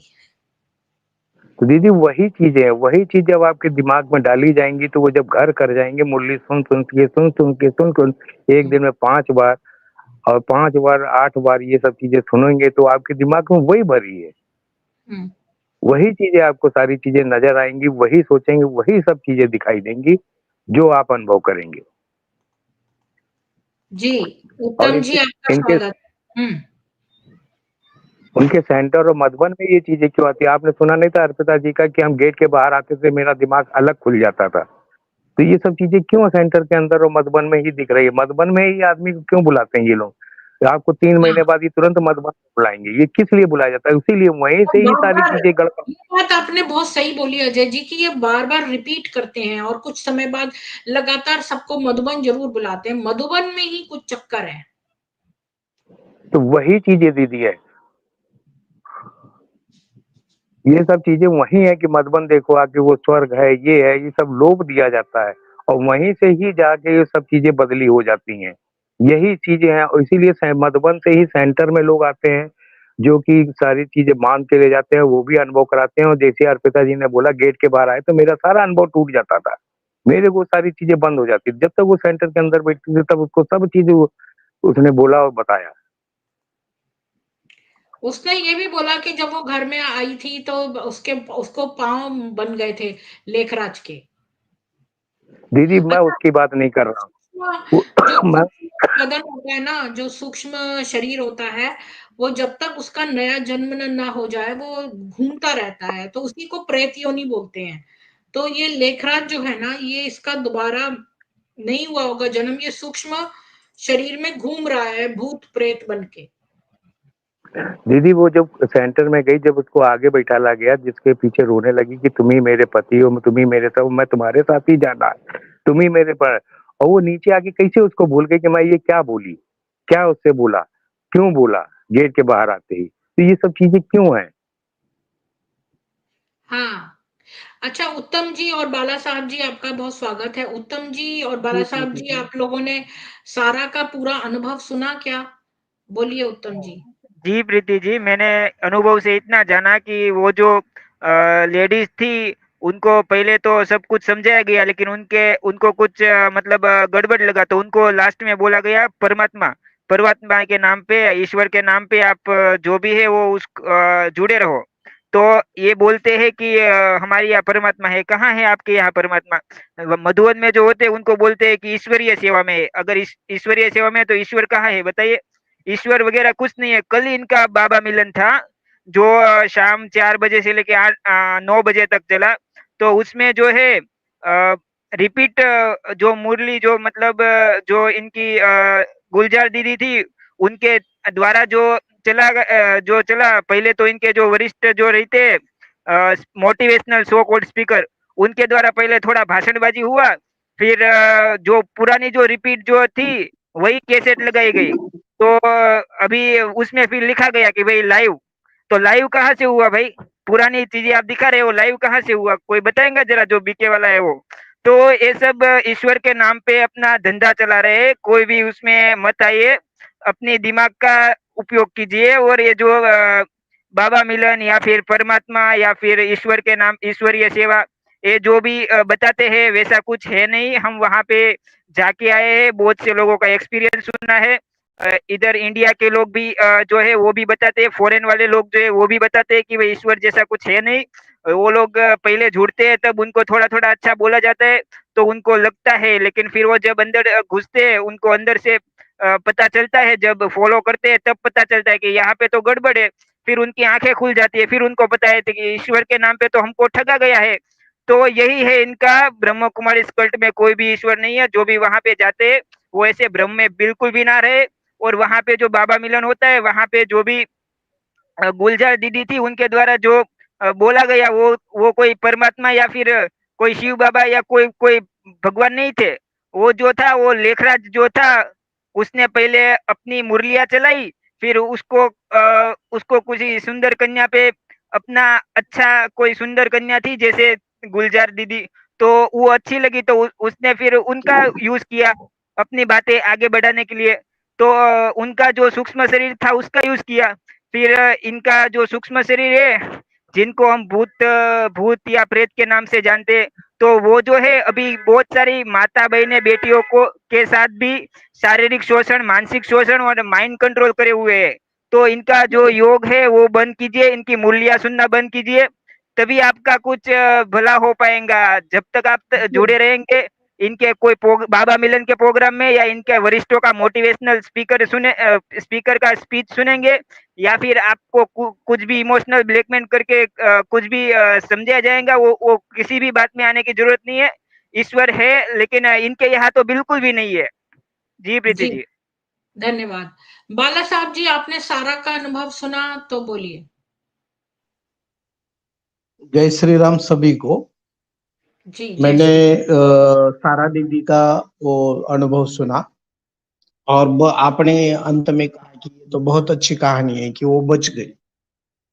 तो इस बारे में मैं कहना चाहूंगा दीदी, वो इसलिए बची कि उसने अपना परिवार नहीं छोड़ा, अपने हस्बैंड को नहीं छोड़ा। बीच में छोड़ा था कुछ दिनों के लिए, पर फिर से वो अपने पति के साथ ही ज्वाइन हो गई और फिर से अपना जीवन शुरू कर दिया। इसलिए कोई भी बीके में जाकर अपना परिवार ना छोड़े तो वो आवाज नहीं सुखी आ रह रही है किसी सकता की। है।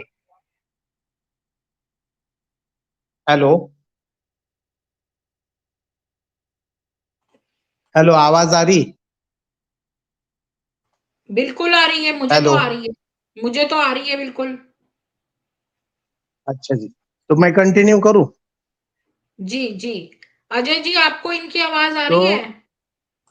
बिल्कुल आ रही दीदी, आ रही आ रही। हाँ, तो मैं ये बोलना चाहता था दीदी कि सारा बहन का जो अनुभव है वो अंत में इसलिए भला हुआ कि उसने अपने पति। तो मैं सभी एक्स बीके वालों से रिक्वेस्ट करूंगा कि भगवान के चक्कर में आकर जो भगवान ने हमें परिवार दिया है उसको न छोड़े कोई भी हालत में। अपने परिवार के साथ ही भगवान को पाना है। जो भगवान ने परिवार दिया है वो छोड़ के अगर भगवान को भी पाओगे तो दुखी होगे। भगवान का पाने का जो आनंद है वो परिवार के साथ ज्यादा है। चाहे वो हम मंदिरों में जाए, कहीं आश्रम में जाए, कहाँ भी जाए, और अपने परिवार के साथ जाए। तो मेरी सभी से रिक्वेस्ट रहेगी कि कोई भी अपने परिवार को ना छोड़े। और अजय भाई साहब से मैं एक बात जरूर बोलना चाहूंगा कि हर व्यक्ति को थोड़ा सा तो स्वातंत्र है। कुछ दिनों के लिए अगर आप स्वतंत्रता दे देते तो वहां की एक्चुअल परिस्थिति, जो सत्य परिस्थिति है, वो आपके घर वालों को समझ में आ जाता और वो जरूर वापिस आ जाते। अभी भी आएंगी, हम सब प्रार्थना करेंगे।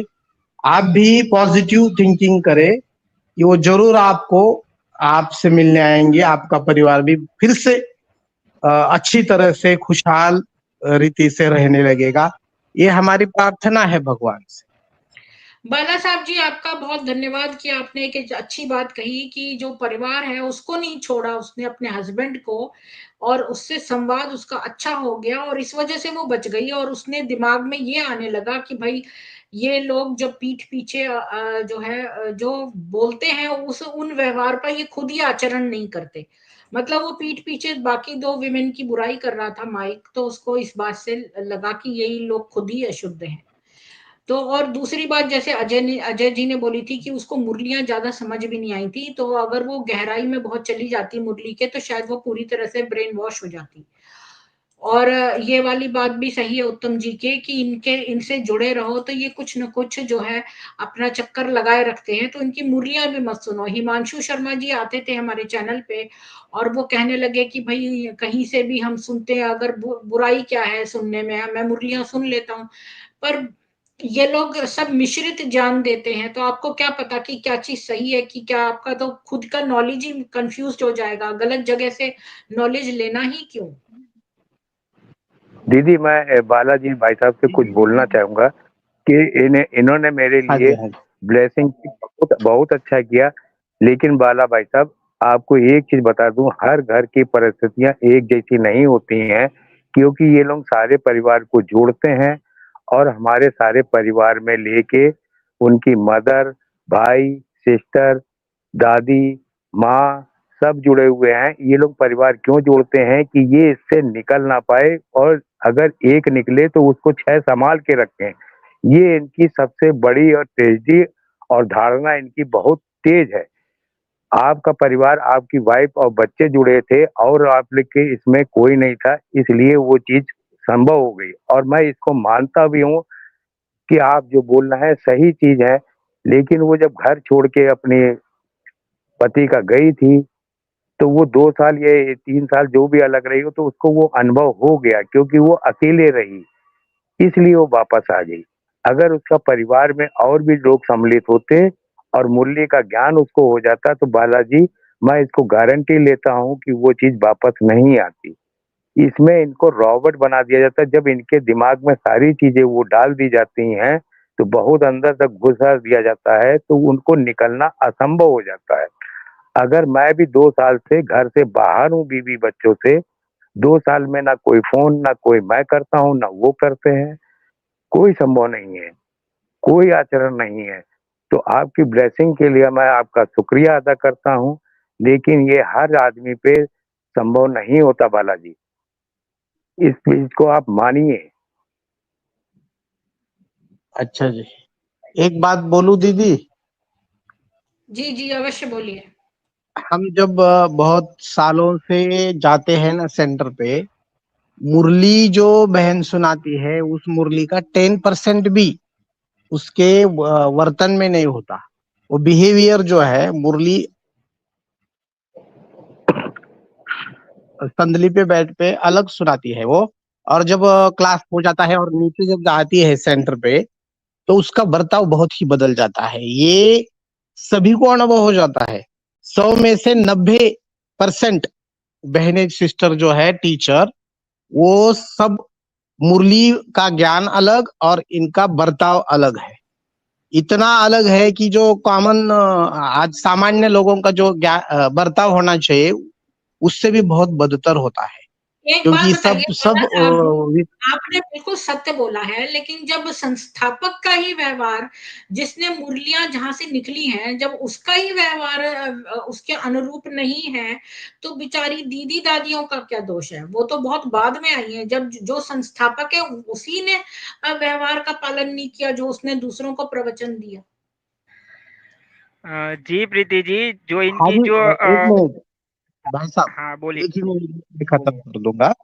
तो मुझे बोलने का मेरा मतलब ये था दीदी, कि जब कोई आदमी बहुत सालों से लगातार जाता रहता है तो वो अपने आप ही छोड़ने की कगार पे आ जाता है, क्योंकि इनका बोलना, कथनीय और करनी, इन दोनों में इतना जमीन आसमान का फर्क रहता है।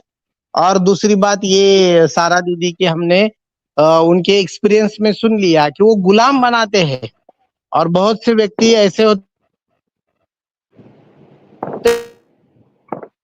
हैं कि उन्हें वो कुछ तो अच्छा अनुभव करने के लिए जाते हैं, स्वतंत्र आजाद पंछी बने, लेकिन वहाँ 100% गुलामगिरी, माना गुलाम बना के ही रखते हैं, हर बर्ताव पे उनका कंट्रोल रहता है।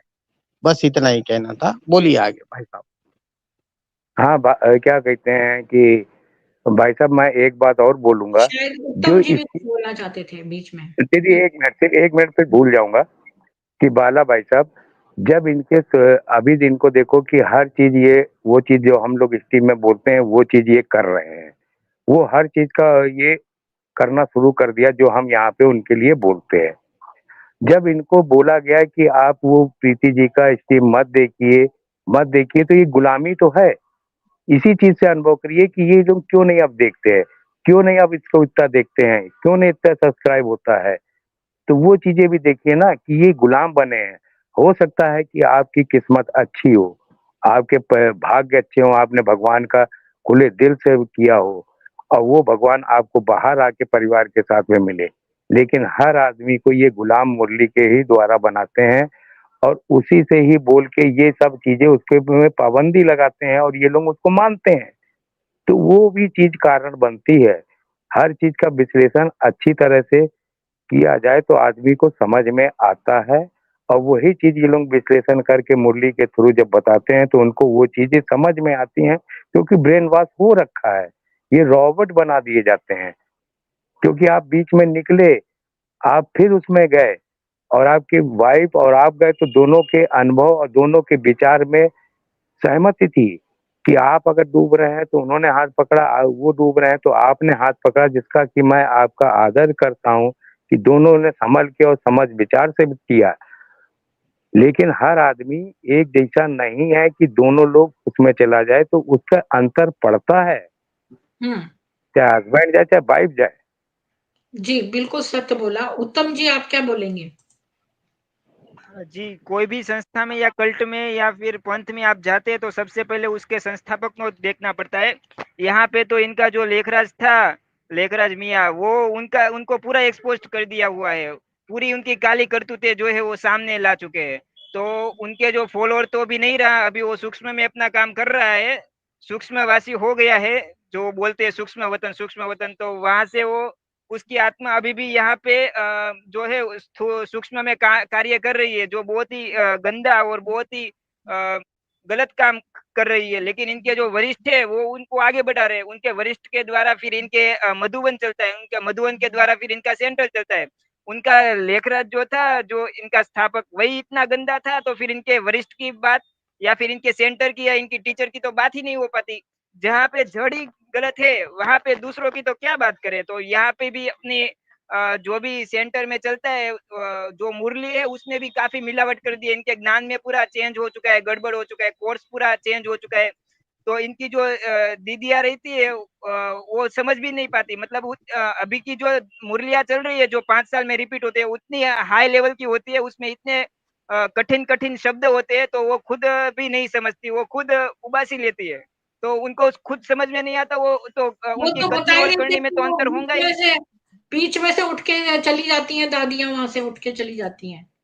जो नए वाली आती हैं उनका लेवल दीदियां, वो तो होना वही चाहिए ना। करती हैं। कंडक्ट। वहां पे संगली पे बैठ जाना कोई बड़ी बात नहीं है, लेकिन लेवल तो होना चाहिए ना सुनाने का।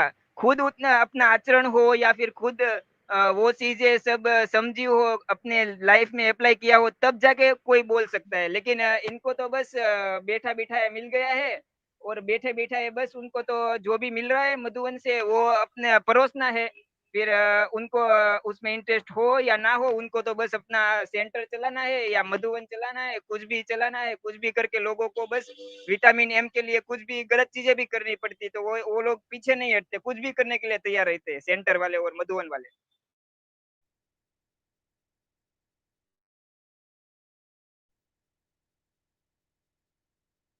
जी एक बात बोलना चाहूंगा दीदी, बोलिए बीच में बोल सकता बोलिए। हूँ? जी जी बोलिए। कल जो 21-22 प्रश्न आपने पढ़े थे ना, तो उसमें से 2-3 सवालों का जवाब तो आज ही मिल जाता है। पहला जवाब है वो एक सवाल का, जो ये गुलाम बना के रखते हैं, ये तो सारा बहन के अनुभव में हमने अभी आज ही सुना। दूसरी बात है, ये सब पूरी सोसाइटी से हमें तोड़ देते हैं, वो भी एक सवाल का हमें मिला। और तीसरी बात है, उनका जॉब चला गया और उन्होंने कुछ भी मदद उस बहन को नहीं की। वो परिवार तोड़ने की जो बात है, वो किसी उसके हस्बैंड से भी माना उतना अच्छा, उनका अच्छा रिलेशन हो दोनों का, उनसे मिलना चाहता था तो वो उनको मना कर देते मिलने के लिए। तो इसमें से हमें दो तीन सवालों का तो एकदम इजीली जवाब मिल जाता है। और इम्पोर्टेंट बात मैं आपको समझ में आई या नहीं आई, मैं बताना चाहूंगा कि एक ही बिल्डिंग में वो जो एक भाई और दो बहनें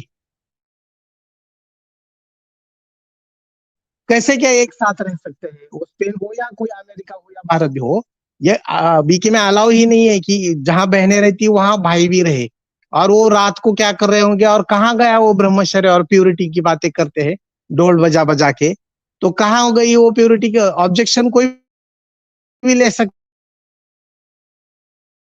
है, ऐसा कैसा हो सकता है? इन बाला साहेब जी, अगर मैं इनके गलत मधु हूं तो प्लीज मेरा मार्गदर्शन करें। जी, इनके मधुबन से लेके मैं गलत हूं सेंटर तो तक, प्लीज मुझे मार्गदर्शन कीजिए। हाँ, इनके मधुबन से लेके सेंटर तक बहुत गलत चीजें हो रही है। आए दिन कोई ना कोई सुसाइड हो रहा है, आए दिन कोई ना कोई मर्डर हो रहा है, आए ना दिन कोई ना कोई केस चलता ही रहता है। तो इनके यहाँ कुछ प्योरिटी जैसा कुछ रहा नहीं, फिर केसेस वगैरह कुछ ना कुछ आए दिन होता ही रहता है। तो जो क्रेडिबिलिटी हो या फिर कोई अच्छी बात हो, वो तो अभी दिखाई नहीं दे रही है अभी के माहौल में। जी बाला साहब, बताइए आप और कुछ।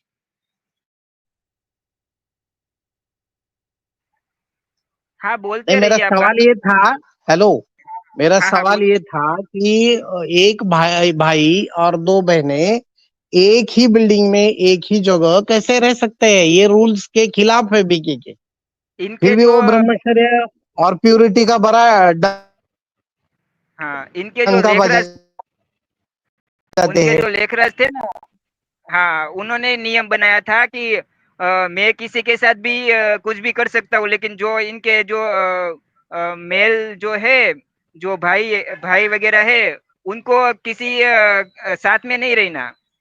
तो इनके जाने के बाद तो बहुत सारी गलत हरकतें चालू हो गई। तो अभी का जो सेंटर का और मधुबन का हालत है, तो वहां पे तो माताएं बहन बेटियों के लिए तो बहुत ही असुरक्षित है, बहुत ही वहां पे गलत चीजें उनके साथ हो सकती है। तो जो भी सुन रहे हैं वो सब इस बात को नोट कीजिए और इस पे ध्यान दीजिए, और जो भी माताएं बहनें वहां पे जा रही है उनको समझाने का प्रयास कीजिए कि अपनी सेफ्टी के बारे में पहले सोचे।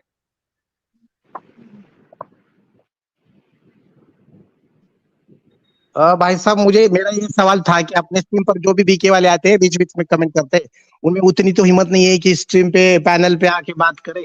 तो वो मुझे जवाब दे कि कहाँ है वो प्योरिटी? एक ही भाई दो बहनों के साथ रहता है और वो भी फॉरेन में, यहाँ भी कई कई जगह में रहता है, तो उसकी गारंटी कैसे दे सकते हैं आप ब्रह्मचर्य की और प्योरिटी की? एक क्योंकि सेंटर आपका पे, हालात तो बहुत खराब हो गए हैं दुनिया के। मैं बताता हूँ, एक सेंटर पे मात भाइयों और बहनों का रहना हाँ, असंभव बोलिए। है। प्योरिटी हो ही नहीं सकती अगर ऐसे साथ में रहेंगे। तो ये जैसे लिव इन रिलेशनशिप होता है ना, उसके जैसा फिर हो जाता है। फिर हम समझ सकते हैं कि हाँ, भाई फिर वही बोल रहा पवित्र था भाई मानने साहब वाली मैं। तो बात ही नहीं है।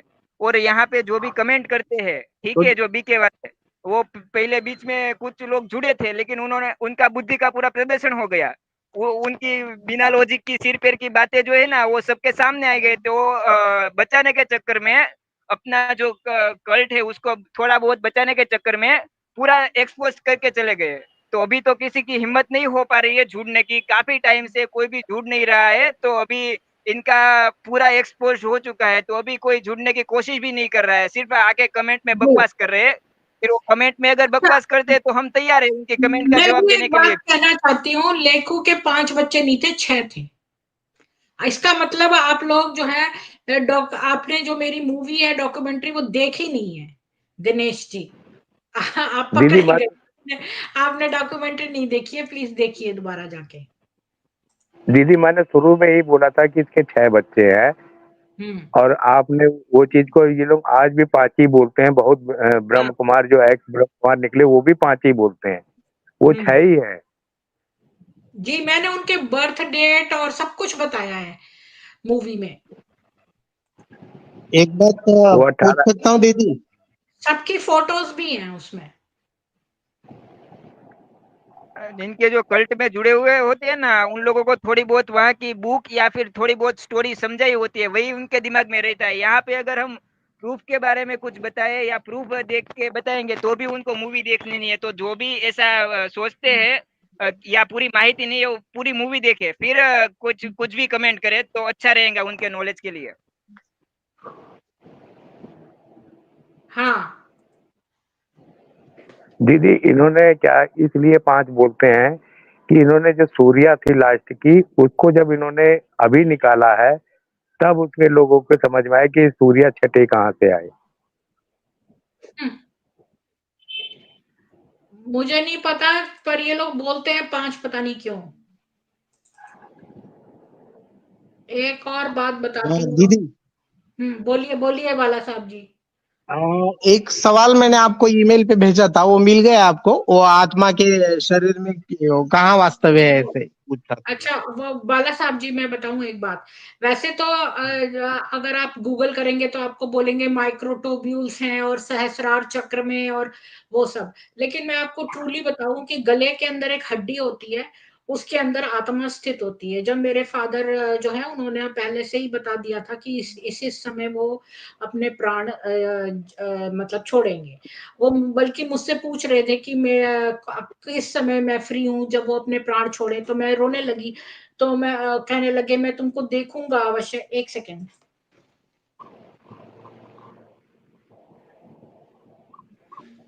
तो अगर आपको जो है, अगर आप गूगल पे देखेंगे ना तो आपको बहुत तरह के आंसर्स मिलेंगे उसमें, कि भाई क्रिश्चियन बोलते हैं कि हार्ट में है, और डॉक्टर हेमराज जो है, जो एक प्रोफेसर हैं, उन्होंने पाया है कि माइक्रोट्यूबुल्स होते हैं दिमाग के अंदर, मस्तिष्क में। और उस माइक्रोट्यूबुल्स में जो दो चीजें हैं, उनमें उनके उसके अंदर जो कॉन्शियसनेस के बारे में उन्होंने काफी लिखा है। और कि भाई उसके अंदर से एक वैसा तत्व होता है, वो जब निकल जाता है तो हम कहते हैं आत्मा निकल गई। ये अकॉर्डिंग टू डॉक्टर हेमराज है। और हमारे जो वेद हैं, वो मैंने अभी तक वो वाला पोर्शन आत्मा का अभी उसमें नहीं पढ़ा है। लेकिन जब मेरे पिताजी की मृत्यु हुई तो मैं हिंदू रीति के अगेंस्ट जाकर अपने पिता के उसमें गई, क्योंकि मैं अपने फादर से इतनी ज्यादा अटैच थी कि मैं सोच ही नहीं सकती थी। और सारी देर मैं अपने फादर से बातचीत करती हुई जा रही थी। और जब मैं वहां गई तो जो हड्डियां जब जला देते हैं क्रिमेशन के बाद, उसको फूल बोलते हैं, फूल चुनने का काम बेटे करते हैं। मेरे भाई जो थे वो थे, और मेरे को मतलब नहीं टच करना चाहिए था, लेकिन मैंने उनके थोड़े से फूल चुने। और उनकी सारी हड्डियां इतनी ज्यादा खत्म हो गई थी आग में कि कुछ ज्यादा बची नहीं थी। लेकिन उसमें एक मेरे भाई मेरे को दिखा के लाया कि ये एक कपाल क्रिया करी जाती है।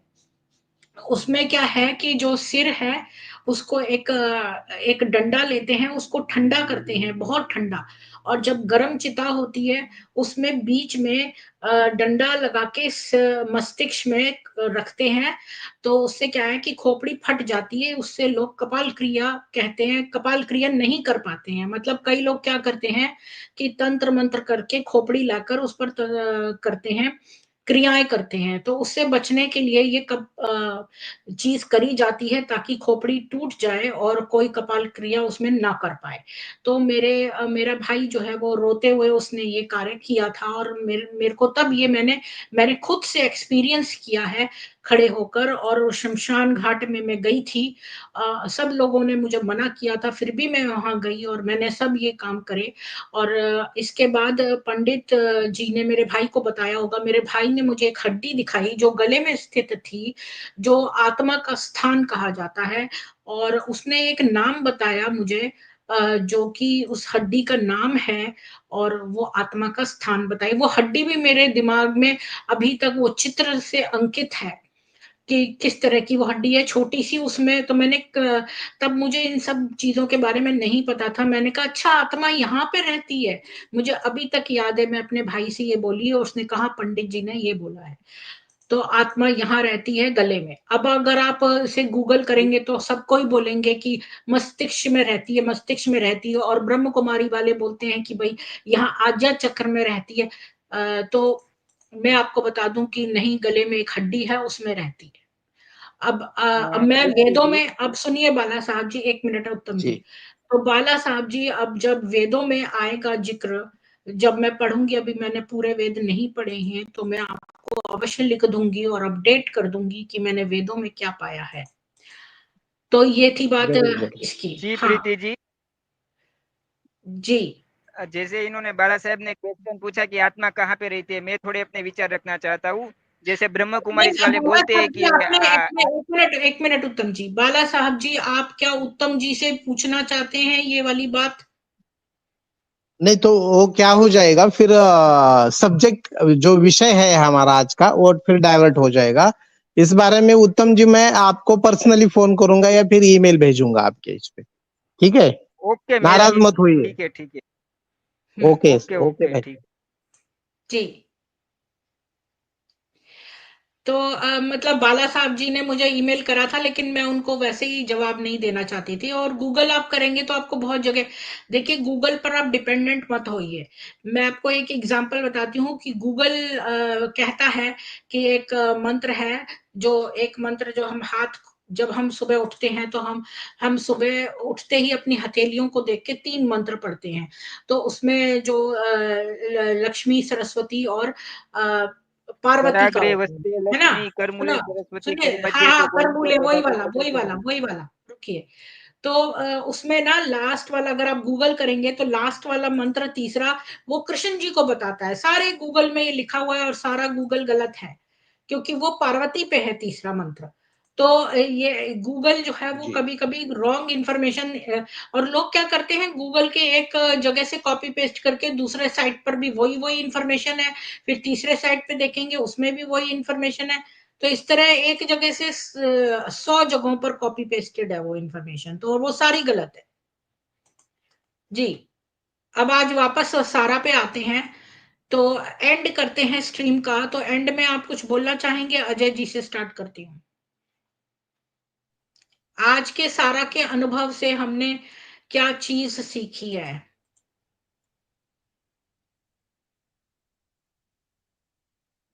अजय जी आप म्यूट हैं शायद। हाँ जितने भी जिसकी भी वाइफ जा रहे हैं, हस्बैंड जा रहे हैं, परिवार जा रहे हैं, वो परिवार को मत छोड़ें। और जो जो ब्रह्म कुमारी सिखाती हैं कि आप परिवार से अलग हो जाओ, जैसे सहारा ने छोड़ा, और भी कई परिवार ऐसे छोड़े हुए हैं। और जो अगर घर में एक साथ रहो तो अधिकतर वाइफें अपना परिवार छोड़ के अलग चली जाती हैं कुछ सालों के लिए। तो वो चीजें ना छोड़े। तो अगर परिवार से जुड़ के रहेंगे तो आपको इस पे टूटने का जो ये सिलसिला चल रहा है वो चीजें नहीं होंगी। और आज नहीं तो 10 सालों बाद, 12 सालों बाद, 15 सालों बाद आप इस पे जुड़ के और परिवार के सहारों से, और एक की आपकी सहानुभूति बढ़ेगी और आप किसी कल्ट में फंस के नहीं रह जाओगे, और आप निकल के आओगे, परिवारों का पूरा सुख भोगोगे। बस इतना ही अनुभव है।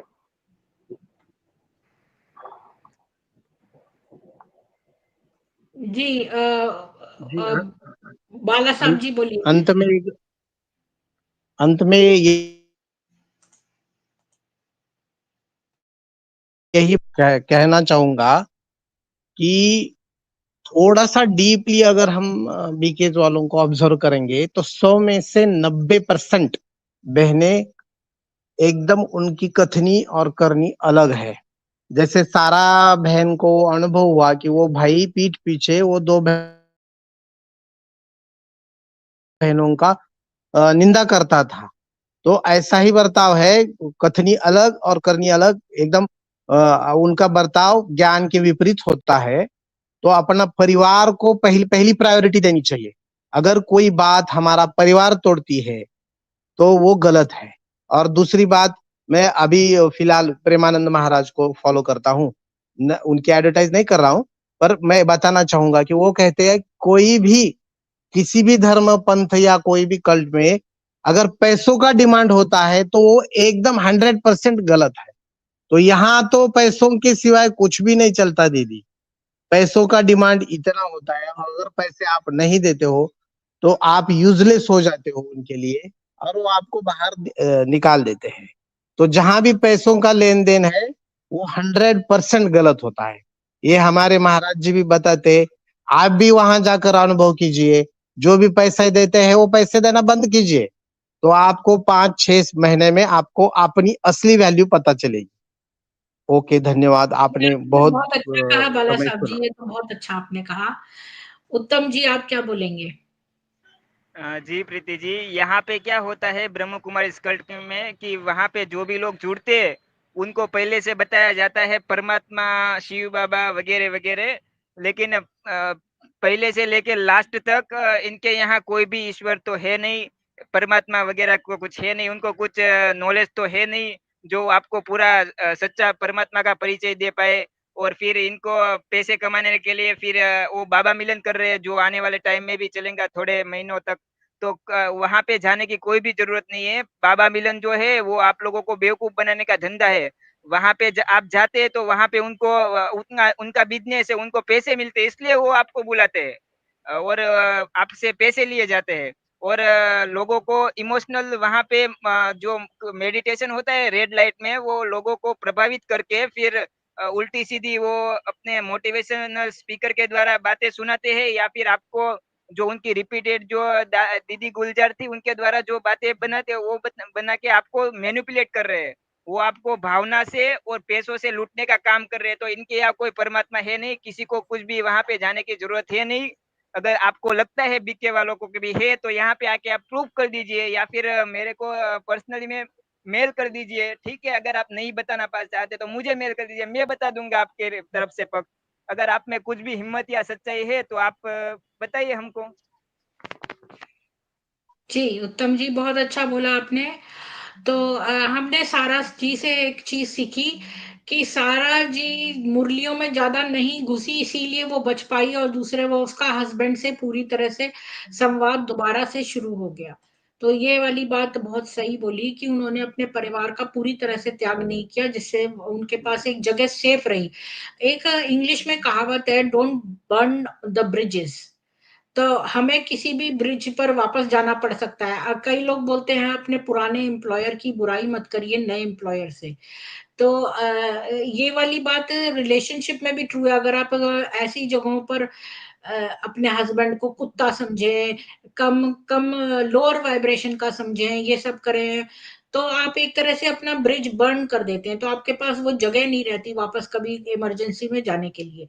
तो आप कभी भी अपना कहीं, पहली बात तो मैं तो कहती हूँ अपने घर से ही जिसको भी देखें अपने घर से देखें, आपको कहीं जाने की जरूरत नहीं है। बेस्ट बात ये है।